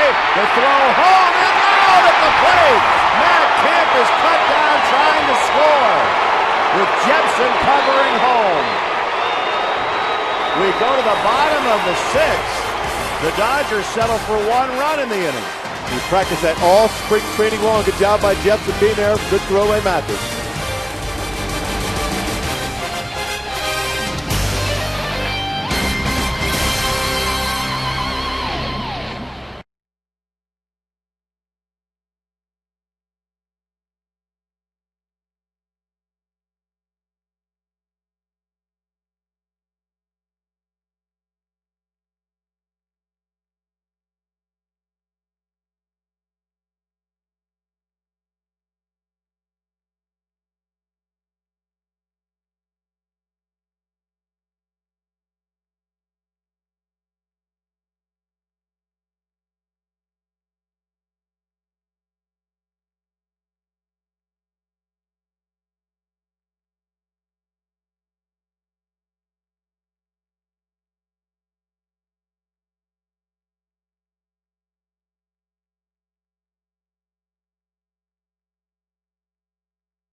Breakfast Taco Del Carbone at Del Taco. Breakfast hours vary by location.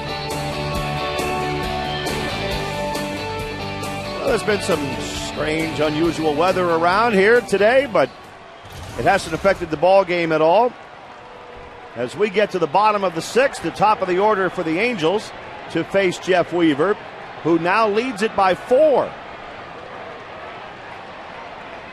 Sean Figgins has a single and is struck out tonight.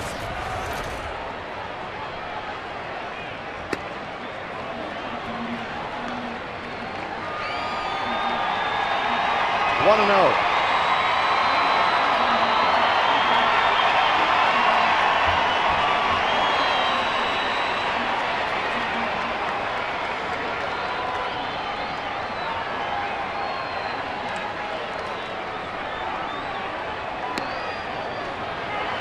Figgy looks at a strike.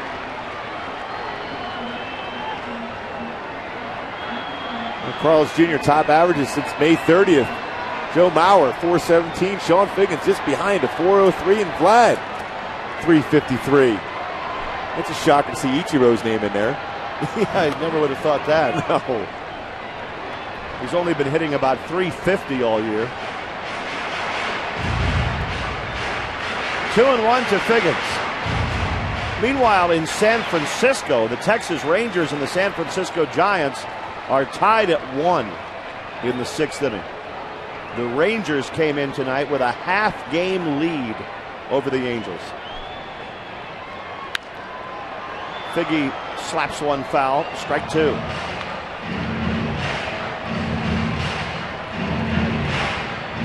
The Angels play the Rangers twice before the All-Star break. So those will be interesting series. The Angels will be in Texas at the end of June, the 29th, 30th, and July 1st. And the Rangers come to Anaheim July 6, 7, 8. So plenty of head-to-head matchups before the All-Star break even gets here. Dodgers have some bullpen action going. Jeff Weaver into the 6th inning. Very good, manageable pitch count of 65, but he hasn't pitched as a starter all that much and going deep into a game. So the bullpen will be ready if he's in trouble at all in this inning. Figgins hits a fly ball, right center field, well hit, back deep on that ball. Andre Ethier and Matt Kemp. But Figgins arrives at third base. Neither guy could catch it.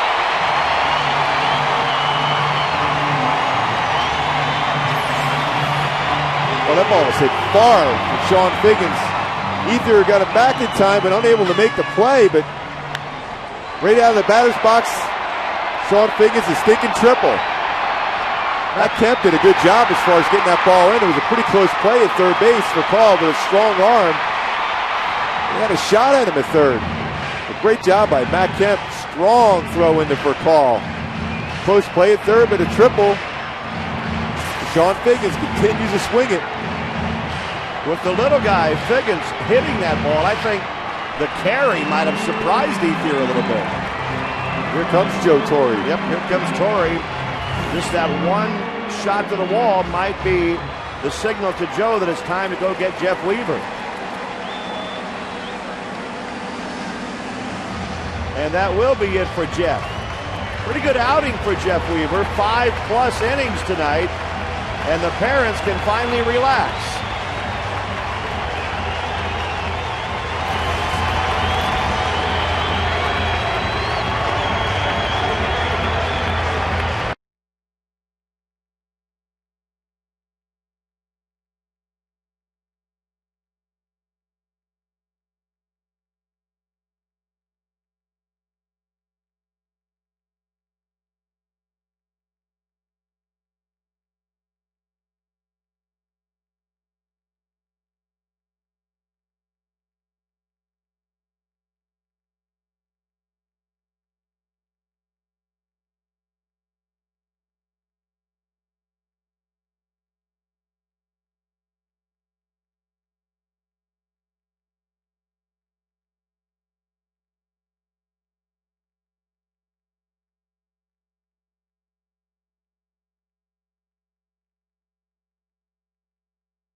And if he's the winning pitcher, that would mean that he beat his brother tonight.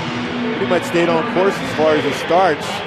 Averaging 5 innings to start. Great air, 5 innings, 5+ innings with that triple by Sean Figgins. But Joe Torre's got to be extremely happy what he got out of Jeff Weaver today. Under the circumstances, facing your brother, a red-hot Angel team, the lineup has been scoring runs at will. Solid effort. And with Figgins at third and nobody out here in the bottom of the sixth, Ronald Belisario takes over. Good earned run average, 2.23 in 35 games. And Bobby Abreu, the batter for the Angels, with Figgins at third. Abreu could knock him in with an out, obviously. But the Angels down 4 are hoping for more than that. Throw to third, Figgins back in there. Belisario, one of those strong arms out of that Dodger bullpen, throws 91 to 97 and a slider. He's got a good power fastball. 0-1 to Bobby Abreu. 0-2.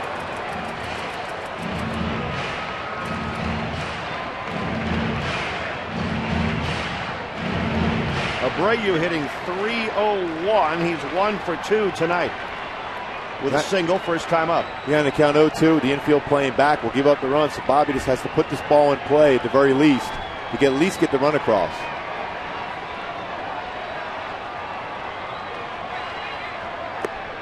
Fastball inside and low.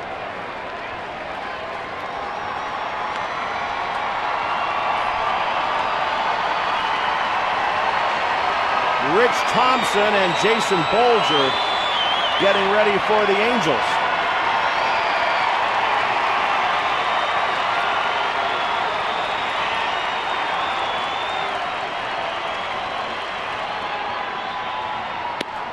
And Abreu goes down on strikes. Big strikeout for Belisario. Well, that fastball had some movement at 96 miles an hour on the outside part of the plate. Pretty much an unhittable pitch.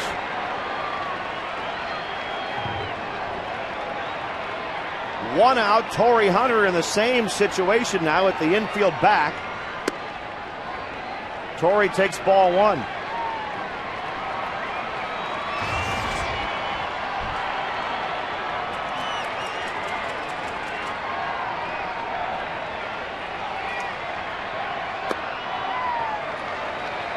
Two 2-0 to Hunter.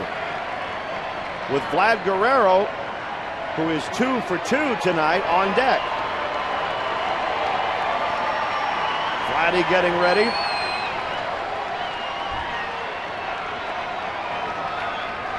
Oh, and that one comes in and gets Hunter up around the shoulder. You can hear that all the way up here. That got him pretty flush. No doubt about it. Certainly a spot where Belisario is not trying to do that. He's trying to throw a fastball. You saw that movement he has on that pitch. Dropped his elbow. It's just enough where it ran in on Torrey.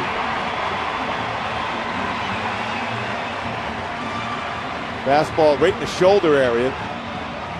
Never want to get hit with a pitch, but that's a spot. Well, you get a chance at the muscle areas compared to hitting the hand or something on that pitch in the inside part. So not a bad spot to be hit with a pitch. That's easy for me to say up here. Yes. The guy with 0 at-bats in his career. Exactly. Well, that's not so bad. First and third with 1 out, and Vlad Guerrero up there for the Angels.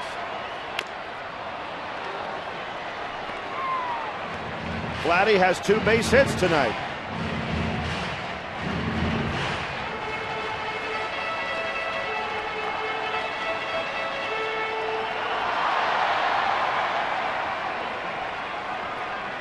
Vlad's batting average creeping up. It's over 300 now. He's at 305 as he stands in there.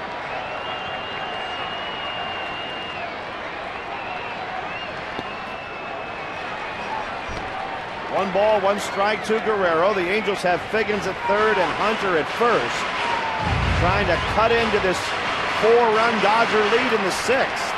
You can see what the Dodgers are trying to do. Fastball in, slider off the outside part of the plate. Vlad needs to get a fastball above the belt area to be able to drive it, get it in the air.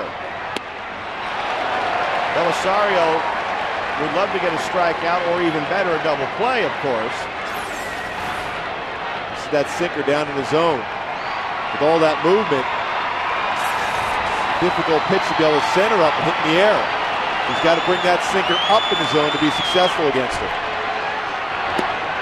And he gets him. That's 2 big strikeouts in this inning for Belisario out of the bullpen. And that sinker down in the zone with movement on the inside part of the plate and off the plate. Now with 2 outs, another hot hitter for the Angels, Juan Rivera, who has gone 0 for 2 with a strikeout and a line out tonight.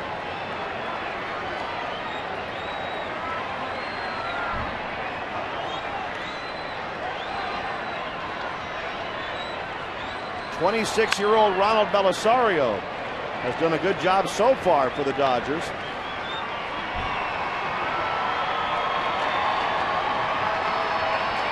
Joe Torre pushing the button to go to the bullpen when he thought Jeff Weaver had just about run out of gas.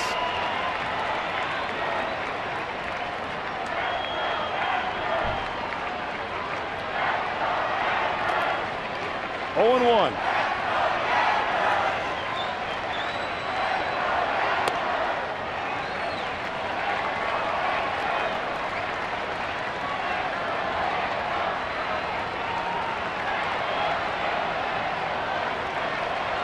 Jeff Weaver keeping a close eye on what's happening out there.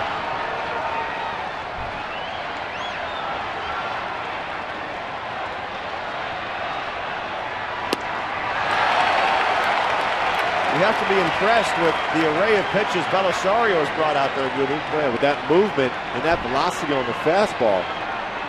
Again, the key against him, and it's a difficult thing to do, is to try to get that pitch above the knees. So when it starts at the knees with that movement, it's impossible to put in play at 95, 96, and 97 miles an hour. 1 and 2 to Rivera. 2 out, runners on the corners for the Angels. Hunter steals second base, uncontested. Now they have 2 in scoring position. And just a single by Rivera could cut the lead in half. Torre almost stole that base before Belisario even delivered the baseball.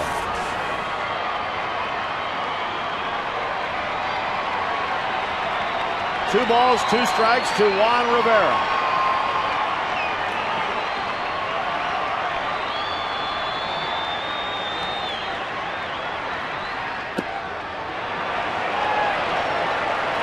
Juan just did manage to hold up on that one.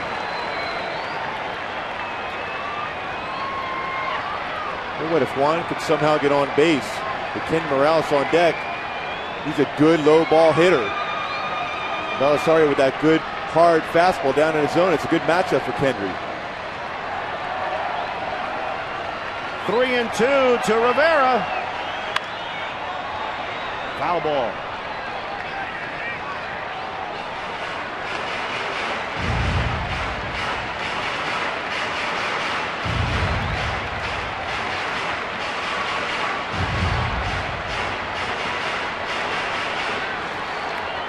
Torre talking to his pitching coach, Rick Honeycutt.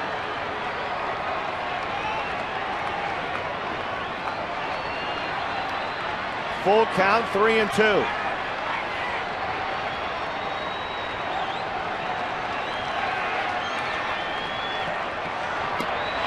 struck him out. What a job done by Ronald Belisario, who strikes out the side.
Fans, the first ever Angels Patriotic Series takes place July 2nd through the 5th.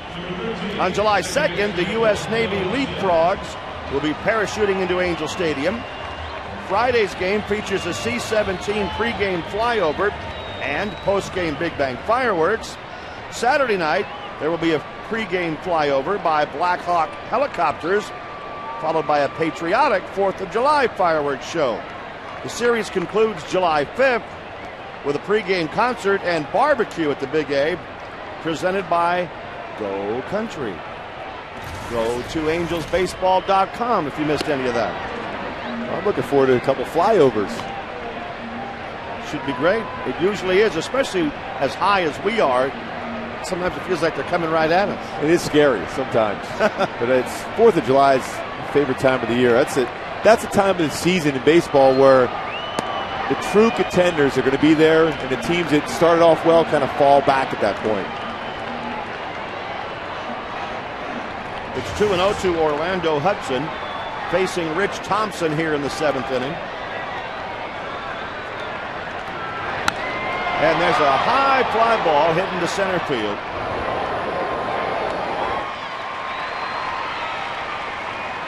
One out with James Loney coming up. Thompson, the third pitcher in the ball game for the Angels.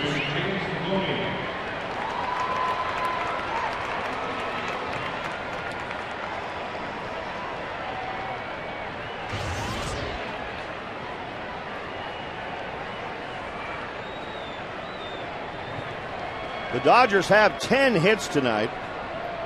Loney has one of them, last time up a single.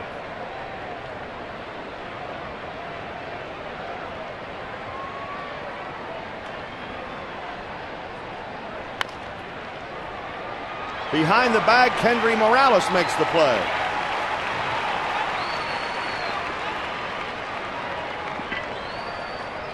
He's made some nice defensive plays in this game and keeps improving as the season goes along. Tough hop, makes the play, gets the base himself.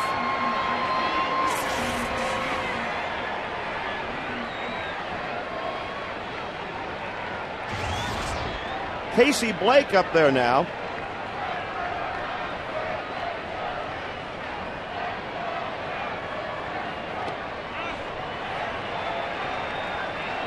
Check swing cost Blake a strike, 0-1.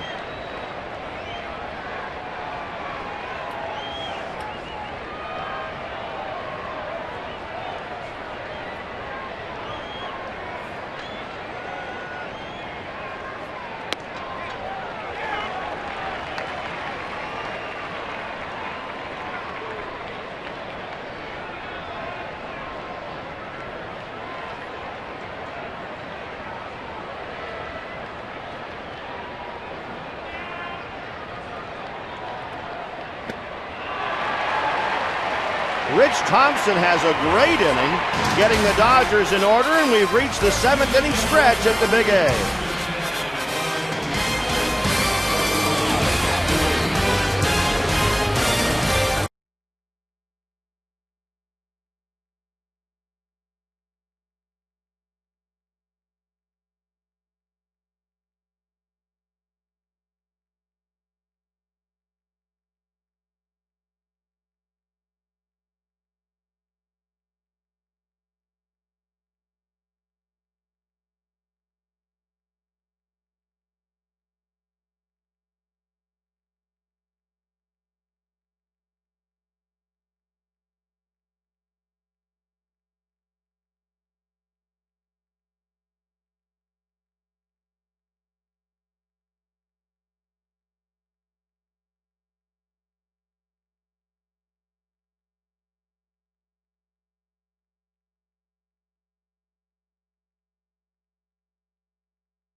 7th for the Angels to try to get back in the game. And Kendry Morales leading off. He's got a home run already in this ball game. Well, the Angels down by 4, but what a job Belisario did, Gooby, to strike out the side, coming into a jam in the 6th inning, and really shut the door on the Angels. Watch him pitch in some games on TV, but seeing him live with that movement on the fastball and the velocity behind it, very difficult to get any good swings down, get that ball up in the air. It's going to be a lot of ground balls if you make contact. He's ahead of Kendry 0-2. Morales had a home run back in the 2nd inning.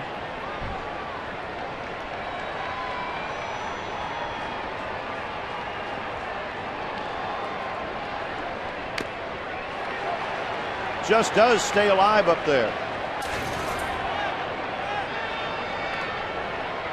Morales, as Torres and Mathis due up here in the bottom of the 7th. The Angels' winning streak on the line here.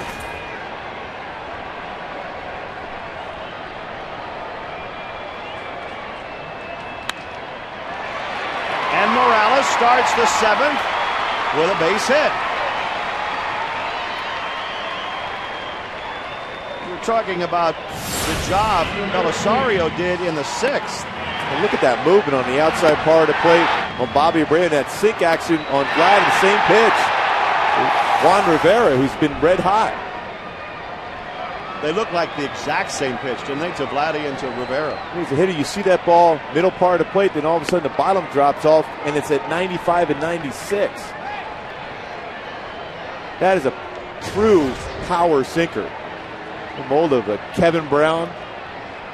Guys like that, it could throw it at 95, 96 with sink action. Is Torres up there now? 2 strikes on Meiser. The Angels have won 7 in a row, and that has brought them up to half a game behind Texas in the West. Texas is tied 1-1 in the bottom of the 7th in San Francisco tonight.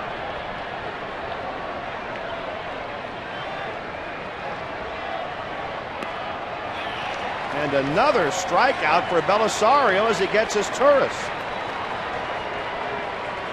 Belisario's gotten 4 outs in this game, and they've all been strikeouts.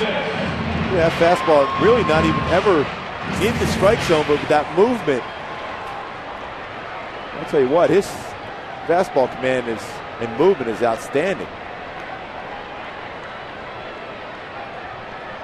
Jeff Mathis at the plate for the Angels.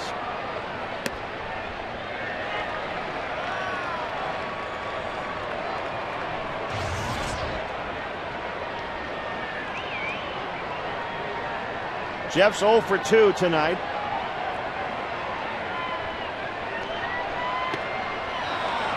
Well, he took a little something off of that one, Gooby. That was a slider he threw.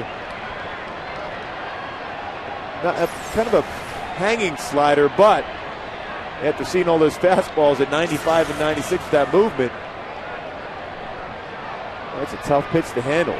Then he's able to throw inside. He hit Torrey with that one pitch.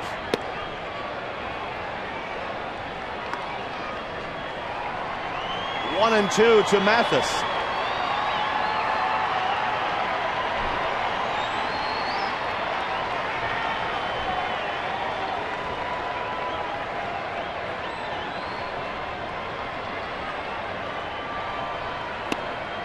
Check swing. 2 balls, 2 strikes. Last night, it just felt like the roar of the crowd was continuous. Tonight, it's a little bit of a different feel in here, maybe because the Angels have been trailing and the crowd's been taken out of it a little bit.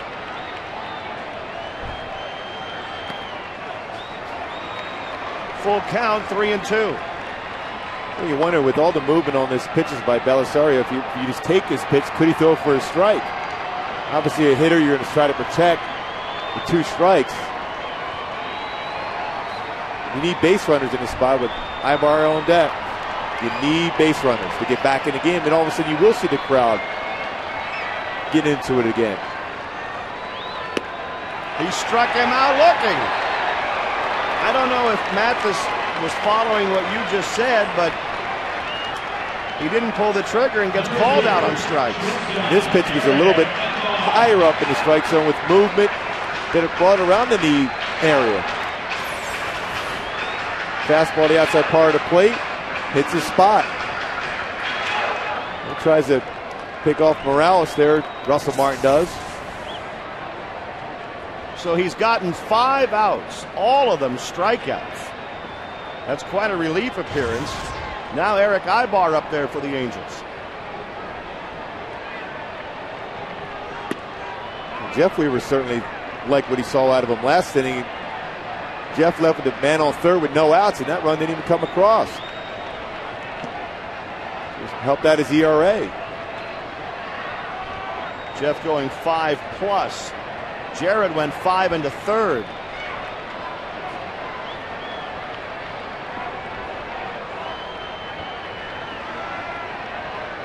One and 0 to Ibar.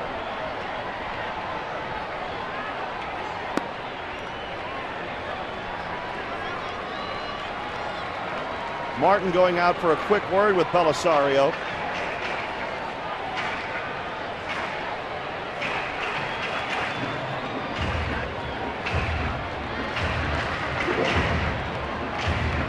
Coming in the game, Belisario had 34 strikeouts in 40 in the third innings pitch, so he certainly is a strikeout pitcher. Opponent's batting average against 205. Prior to striking out 5 batters already, inning and 2/3 for him. But he's fallen behind on Ibar 3-0 with Figgins on deck and 2 outs in the bottom of the 7th.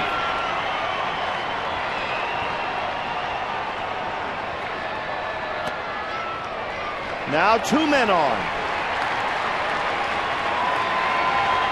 And the Angels do have that feeling around them, and it happens during a 7-game winning streak where you just think they might come back. Joe Torre's thinking the same way. He's going to the bullpen. Troncoso coming in with 2 outs here in the 7th.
Tickets for the Thursday, July 2nd Angels game as the Patriotic Series with the Orioles begins.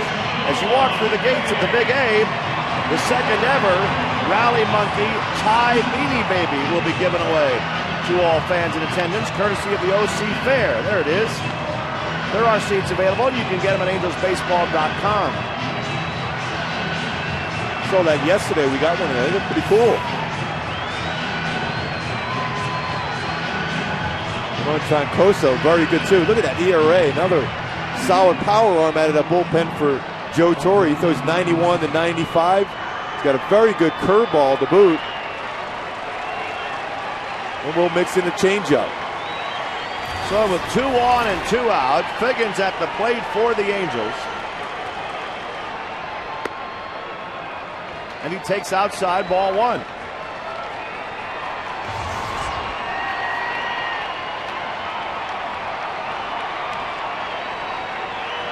Sean hitting .328, tripled last time up, but was stranded at third.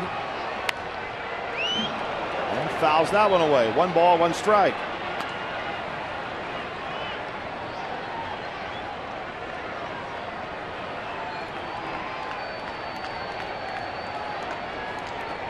The Weaver brothers started. They're both done now, and they are the pitchers of record at the moment.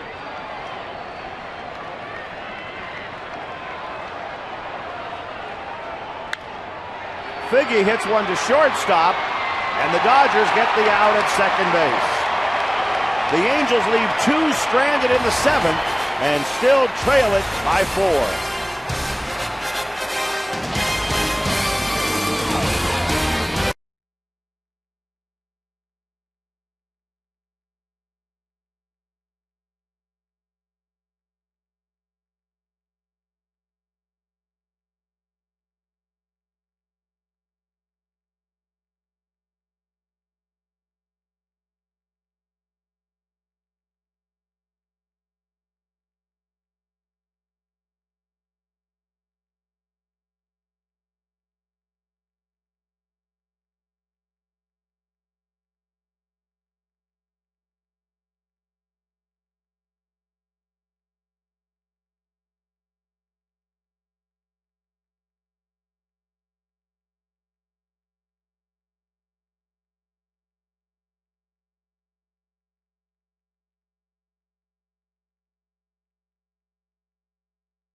Eighth inning at the Big A, and the Angels trailing it 6-2.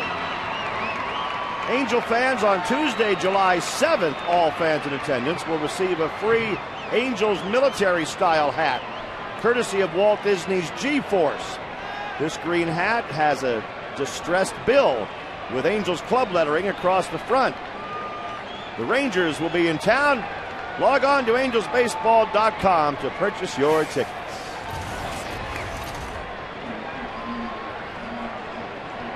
Ethier had that big at bat once he got a triple, drove in 2. Back there in the 5th inning.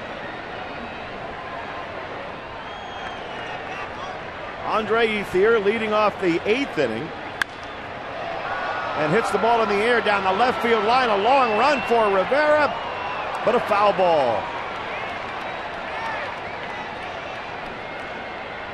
If that one had dropped on the chalk, that might have been another triple, with Juan's momentum taking him towards the seats.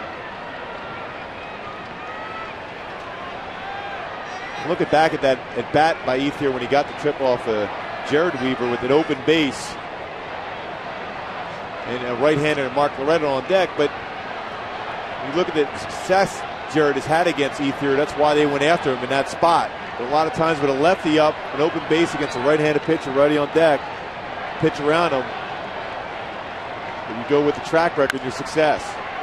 On the ground to second, it comes up and hits his Turris in the chest, but he stays with it to get him. 1 out. Mark Loretta coming up. We mentioned the crowd may be a little quieter tonight, but not diminished in numbers by any stretch. 44,148, which I think is a couple of hundred less than last night, but over 44,000, so another sellout at the Big A.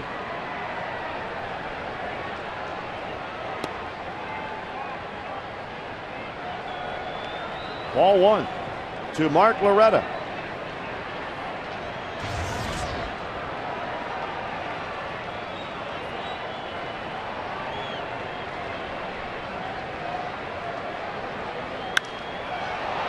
He hit that one pretty well. Torrey Hunter is going to have room and makes the play. Rich Thompson has retired all 5 men he has faced. Rich doing a nice job. He hadn't pitched about 9 days. Does have a good fastball. He can get up there 94, 95 with some movement. Good curveball.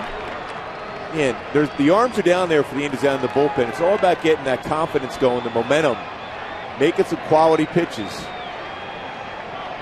It's hard to get that confidence level back where they could be that dominant bullpen once again. 2 outs, Russell Martin up there. The bullpens for both teams have done a nice job so far tonight.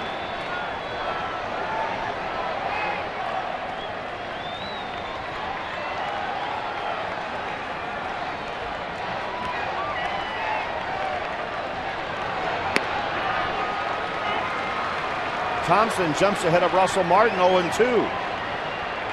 Martin has a 3-for-3 night with a home run going.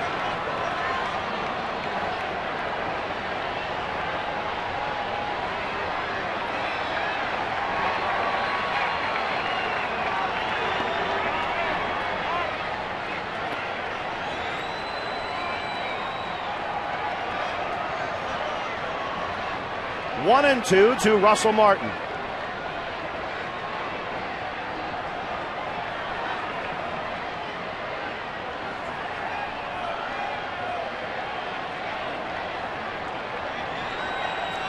For these games, even going back to the games at Dodger Stadium, they've all been close, tightly contested games. As Martin pops up the shortstop, and we go to the bottom of the 8th inning, the Dodgers 6, the Angels 2.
Six to 2 Dodgers. We were talking about how close the series have been. What about tomorrow, Gooby? John Lackey and Clayton Kershaw to wrap up the Freeway Series.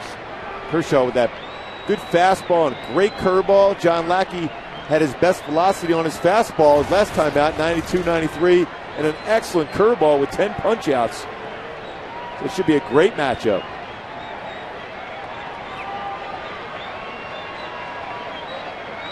Bobby Abreu leads off the bottom of the 8th.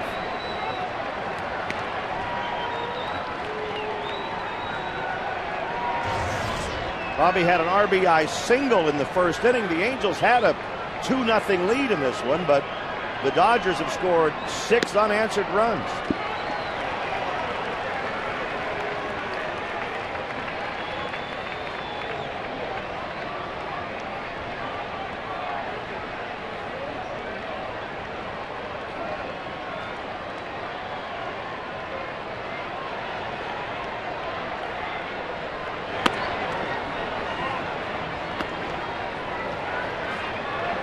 One and 2 to Bobby Abreu, the heart of the Angel order here. He'll be followed by Hunter and Guerrero.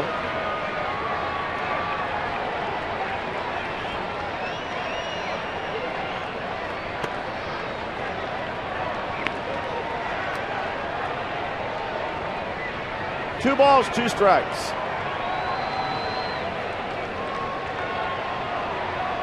They've gone to the 9th inning in San Francisco. Giants 1, Texas Rangers 1. And Abreu called out on strikes. Well, the bullpen is having quite a night so far for the Dodgers. Well, coming in with the fastball on the inside part of the plate with that movement at 93. That fastball you throw in the hip of the left-handed batter and catch in the corner. Every out the bullpen has gotten, except for one pop-up by Figgins, has been a strikeout.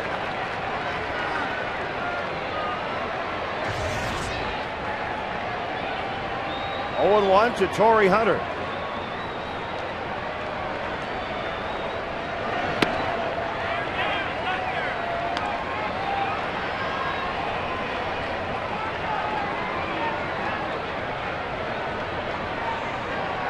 Torrey's been held hitless tonight, 0 for 2.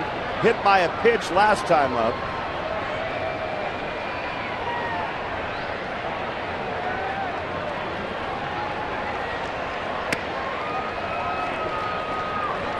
Two and 1.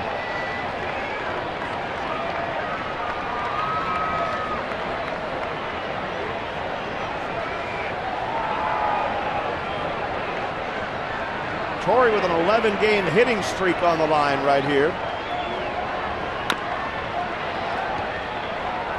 2 balls, 2 strikes.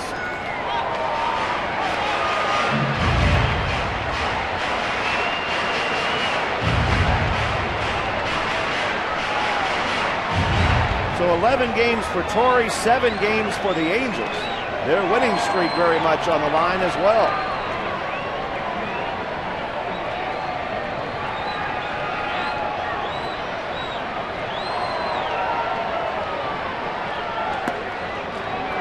Not to mention the Angels' unbelievable 9-1 record against the National League this year.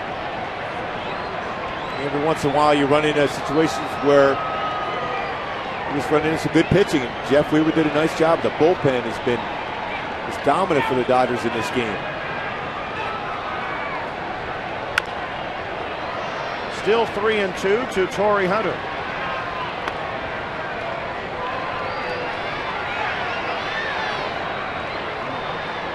After tomorrow's game with the Dodgers, the Colorado Rockies will be in town Monday, Tuesday, and Wednesday.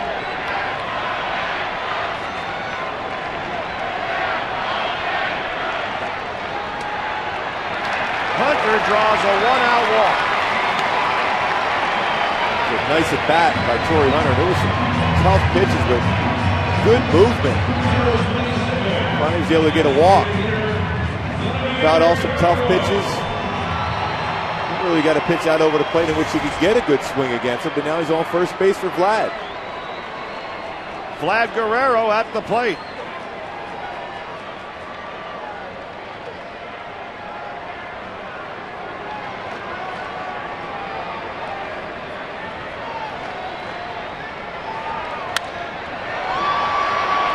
That might end the inning. A double play turned by the Dodgers, and the Angels are gone in the 8th. Still 6-2.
Jared struggled a little bit today with a 5 1/3, a season high, 6 earned runs.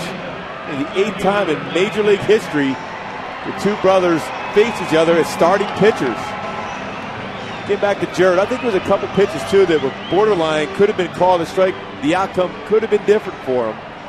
But Jared did a nice job of changing speeds, different arm angles, kept the Angels off balance. As we get to the 9th inning, Matt Kemp to lead off. He's been on base a couple of times and has scored 1 run. Strike 1 from Rich Thompson.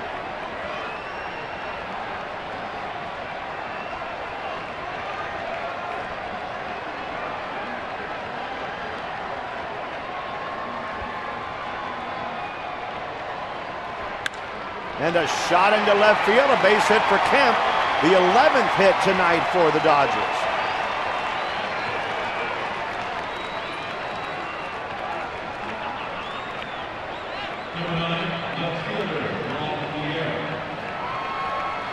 Juan Pierre stepping in now.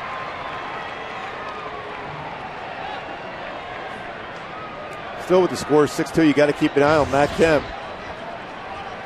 Always a stolen base threat. Juan Pierre does a good job of handling the bat himself with all that speed.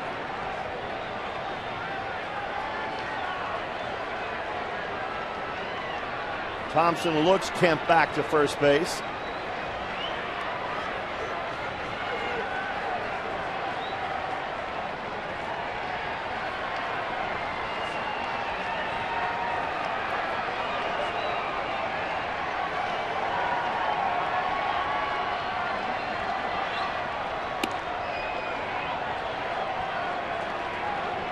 The Angels thinking in line that they might be trying to steal a base. Pitch out. And think about, if you're a pitcher, if you're going to have a pitch out, you can't do things differently. You try to stay the same way you would normally throw the ball. You throw slide steps in there, that's fine. But if you're all of a sudden very deliberate and you do something different, a good base runner will see that. Pretty close.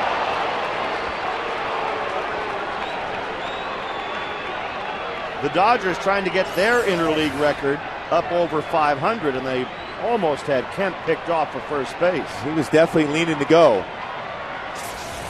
Barely gets back.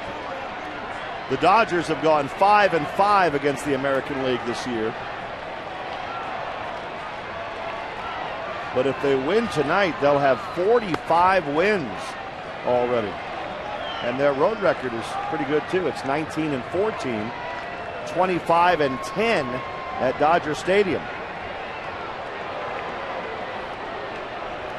Torrey's done a nice job. He knew he was going to have a good offense, but with a young pitching staff, he's developing some pretty good arms, especially out of that bullpen too, with the 3.37 ERAs at bullpen. There goes Kemp. Here's the throw by Mathis on a bounce.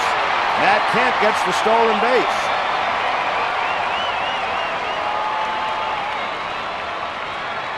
When he got spiked by Ibar on that throw in to bounce. And he's maybe hurting his hand a little bit too. He definitely had a good jump.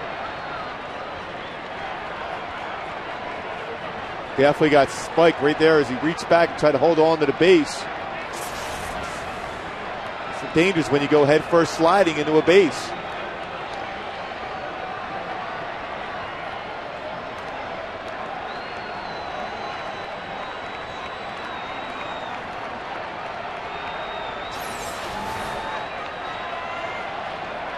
As he's trying to steal, he has that sliding glove in there to be able to protect his wrist.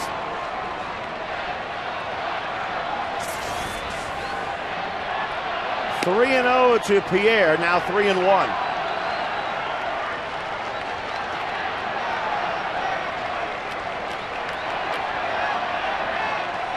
Kemp's at second base with nobody out here in the top of the ninth.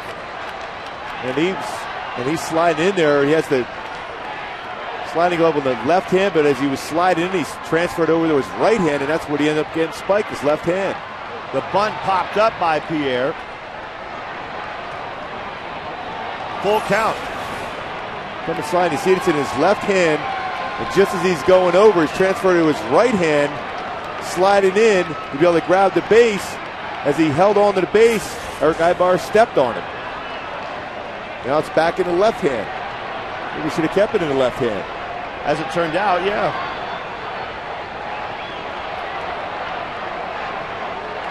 Clear the device to be able to make sure you don't jam your wrist into the base when you go sliding head first. Pierre rips one into right field, but Abreu is there. And Kemp has to go back to second. He was halfway between second and third. Not a real good job of base running there by Matt Kemp. And that spot gets over Bobby Abreu's head. He's going to score easily anyhow, but he also had an opportunity to tag up and go to third base. That was a tough play by Bobby in right field. Pierre hit it hard. And that easily could have and probably should have gotten Kemp over to third at least. Check swing strike here to Furcal.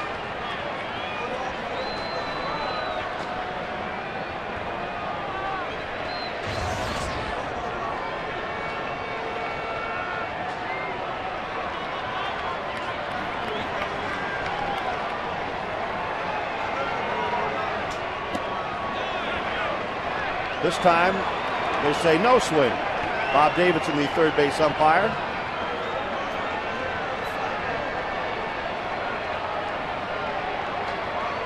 Speaking of another power arm, Jonathan Broxton warmed up for the Dodgers down in their bullpen. Get up there 99 miles an hour.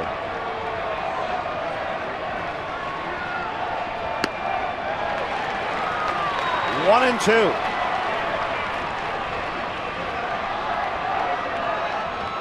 It's not going to be a save situation. The Dodgers will be up by at least 4 going into the bottom of the ninth.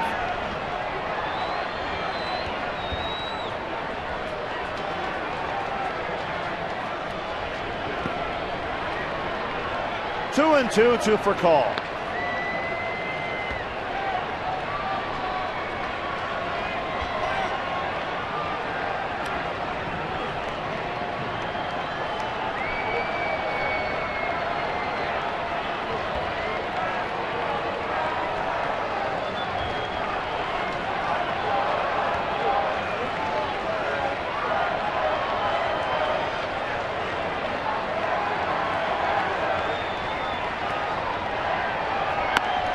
Check swing, another appeal, no swing.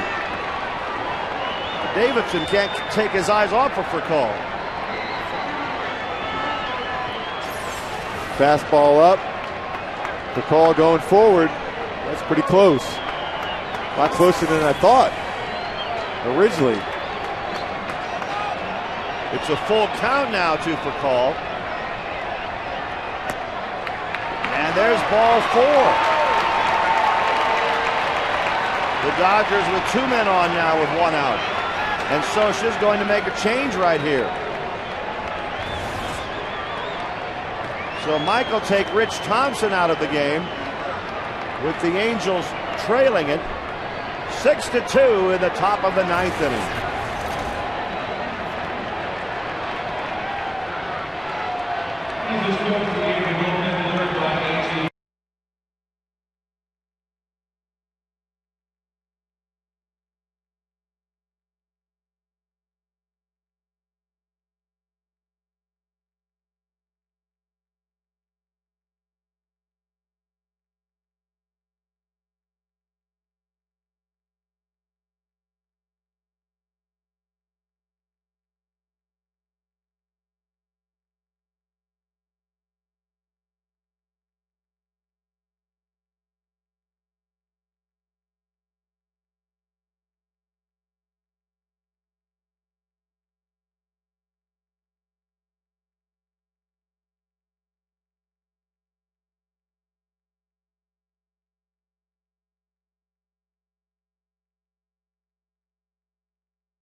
8 games on the big league level this year.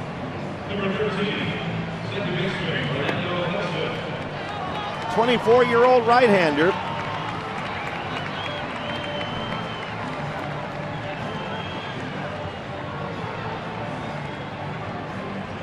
This spot, he's got a good moving fastball himself, Rodriguez. He's got to try to keep the ball down and not overthrow that pitch.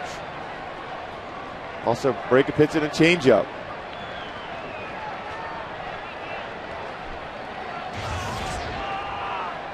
Orlando Hudson, the batter.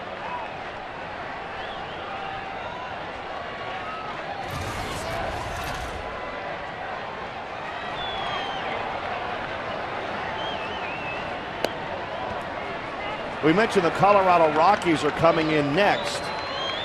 The Rockies tonight in the bottom of the 9th inning got a 2-run walk-off home run by Todd Helton to beat Pittsburgh 9-7. Since Jim Tracy took over there, the Rockies have just been on fire. They'll be here Monday night. And there's a shot into right field by Hudson. It will not score a run, but it will load the bases. Kemp stops at third for call to second.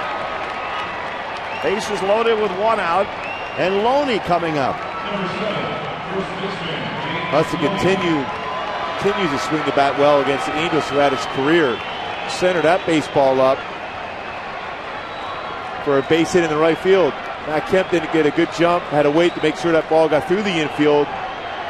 Had to hold up at third base. Still a double play away from getting out of the inning without any damage. Loney has 1 grand slam in his career. They have gone to extra innings in San Francisco. Giants and Rangers tied at 1.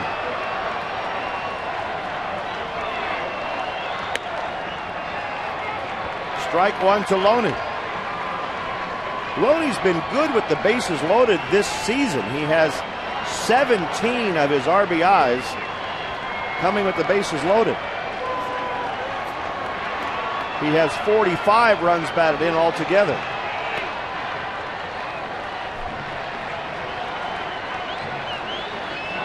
One and one.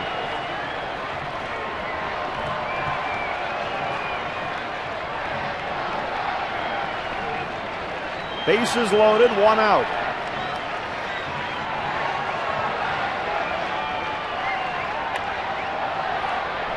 Foul, third base side.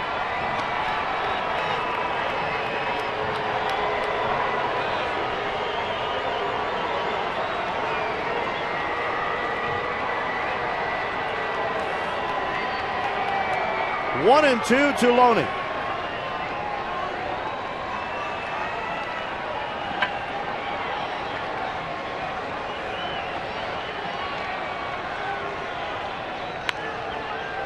Another foul ball over near the Dodger dugout.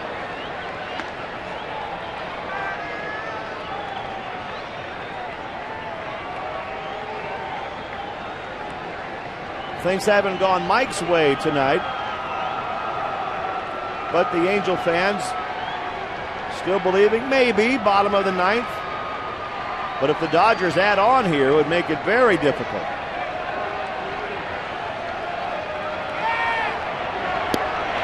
But Loney goes down on strikes with the bases loaded. Off-speed pitch for Rodriguez, gets a big strikeout. He was not looking for that pitch. Swung over top of that off-speed pitch. 2 outs for Casey Blake.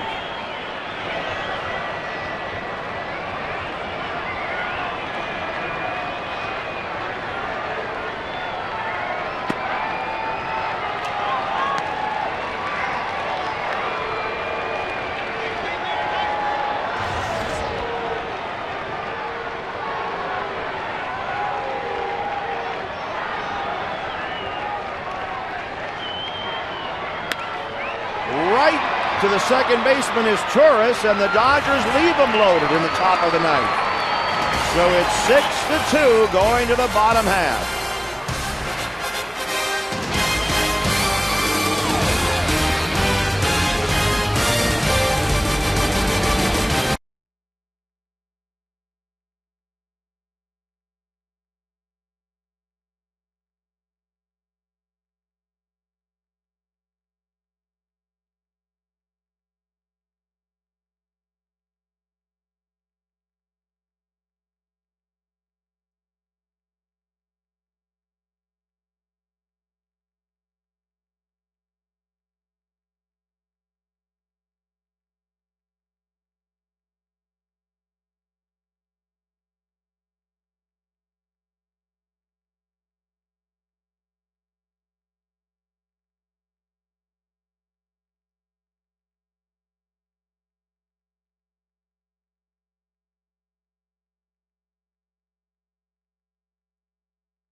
Not a save situation for Jonathan Broxton. But look at those numbers. This guy is something special, Gooby. The thing that jumps out at me is a closer with a record of 6-0. Most times when you have a closer with that kind of record, it means he's blowing saves, but he's not doing that. They've had a lot of close games, the Dodgers. And Broxton with an amazing fastball, 94 to 100 miles an hour, and a great slider. So the opponent's batting average at 108 against him. But the Rally Monkey's ready to roll. He seems to be. Yeah, he really is. He's very good in situations like this. I think so. A lot of success for the Rally Monkey. You know, it's funny how many players over the years have noticed that as Angel fans get ready for a rally. Even Torrey Hunter said, boy, when I was with the Twins, I hated that monkey.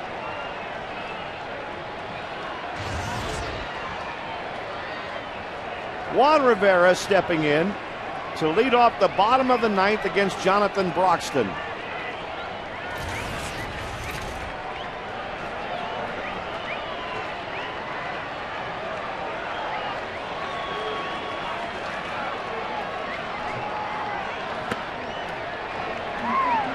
Was it at 100 miles an hour? That's a pretty good fastball. First pitch you throw in the game. Yeah, now I'm loose.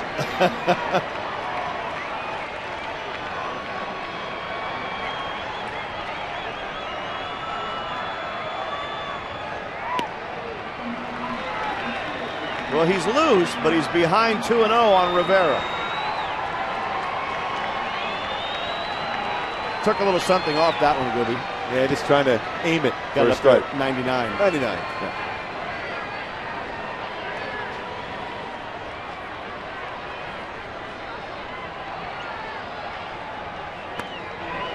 Now 3-0. Most times Juan Rivera hacking on a 3-0 count, but when you're behind by 4 runs, you need base runners. So certainly the take will be on.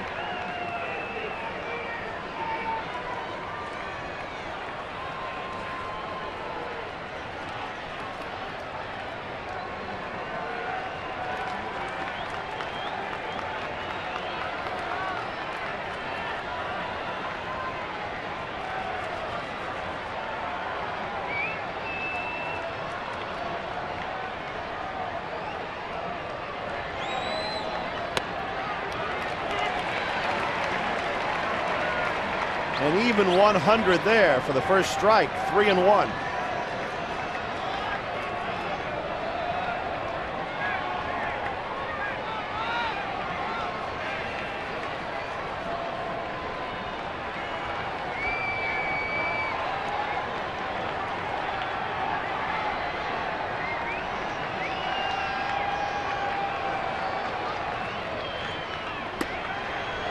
Rivera draws a leadoff walk.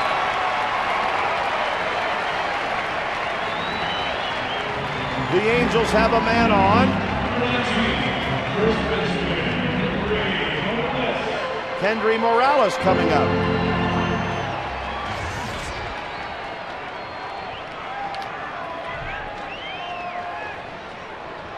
Kendry has a solo home run and a single tonight. The home run was his 11th of the year.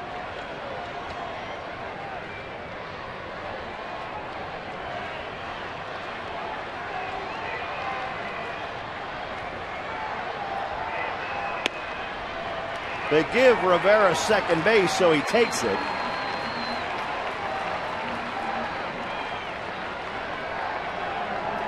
And closers, when they come in a situation where it's not a save situation, at times you will see them out of the strike zone. That focus, that intensity goes away because it's not the game's not quite on the line what they're used to doing.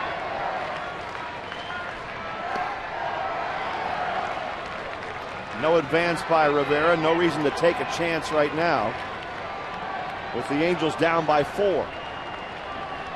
1-1 to Kendry Morales.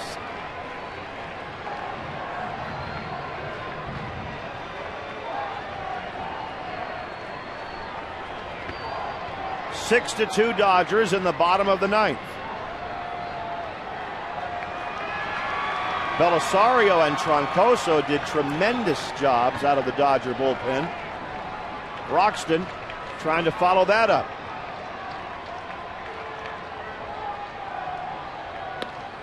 Gets strike 2 to Morales.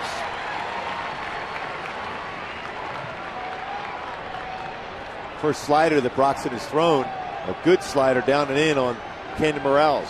That one too at 90 miles an hour. See many sliders coming in at that velocity.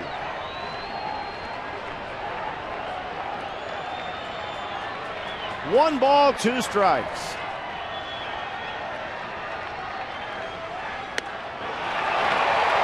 How about that fastball to strike him out? And Kendry, a very good fastball hitter. That was up in the strike zone. A difficult pitch to be able to make contact with. Russell Martin giving the target up.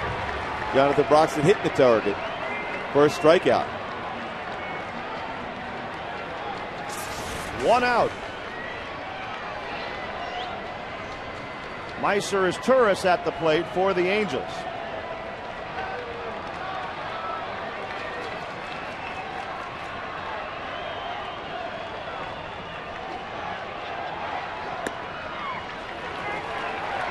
Oh, 1 to Meiser.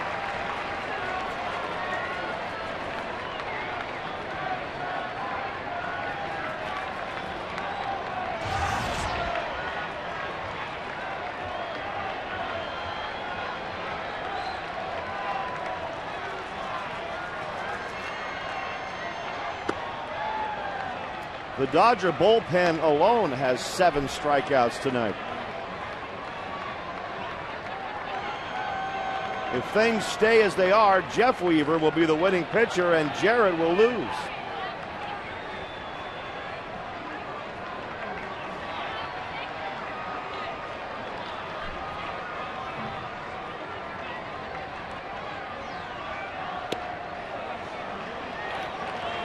Two and 1 to Meiser. The Angels haven't scored since the 2nd inning. They got 1 in the first, 1 in the second, and took a 2-0 lead.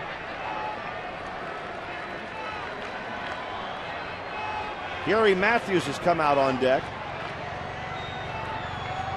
waiting to hit for Mathis.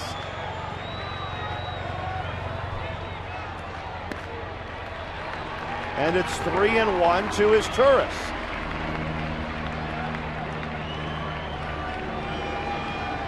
Broxton has walked 1 and struck out 1 in this inning.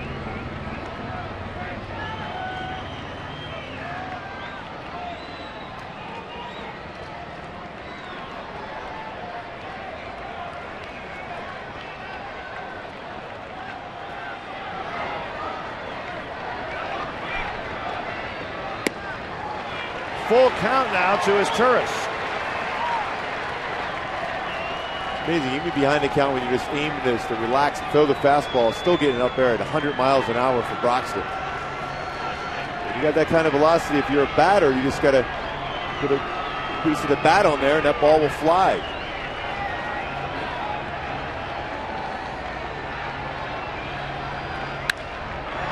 Meiser hits one down the left field line. Pierre makes a nice running catch. Good play by Juan Pierre. The Dodger defense has been very good, and the game turned around in that 3rd inning when Matt Kemp was able to make that play in right center, and Juan Pierre, good jump on this baseball, makes a play down the left field line. So with the Angels down to their last out, Gary Matthews comes to the plate. Pinch hitting for Mathis. Torrey, or Honeycutt rather, going to the mound.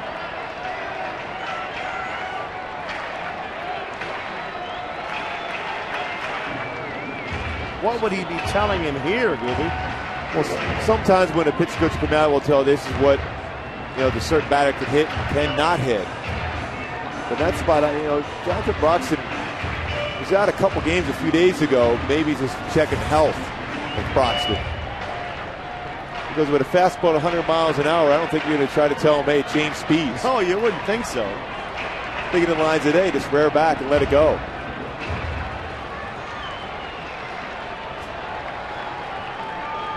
They've gone to the 11th inning in San Francisco. Giants and Rangers 1-1.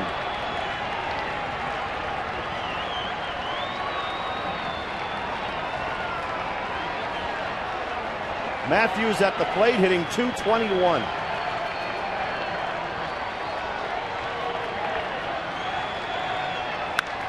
And he hits a fly ball well into right center field. Gary Matthews got a hold of the fastball and blasts it out. The only pitch he has seen tonight, and Matthews hits a home run to make it 6-4 Dodgers. Well, he got that fastball right down the middle part of the plate. If you're a pinch hitter, you're coming off the bench, that's when you're going to get a fastball. Why not swing at it? Gary Matthews hit his second home run this season. The first home run that Broxton has allowed this season. The home run by Matthews gives another $18,000 to support prostate cancer research. To make a donation, call 800-798-CURE or go online to www.pcf.org. Eric Ibar at the plate with 2 outs in the ninth. So, if the Angels were to put another man on base, they could bring the tying run to the plate.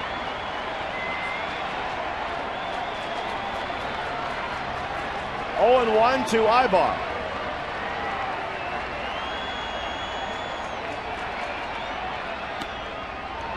Oh, 2.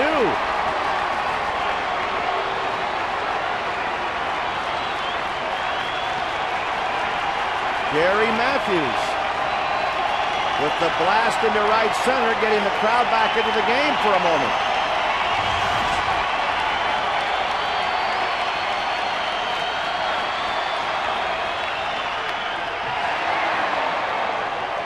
Ibar stays alive.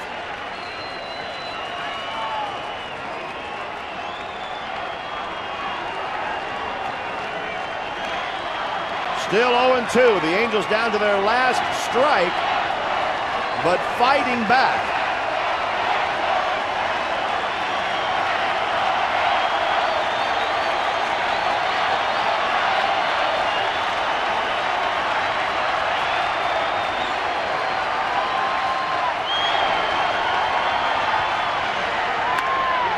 On the ground to second, and Hudson throws to first to end the ball game.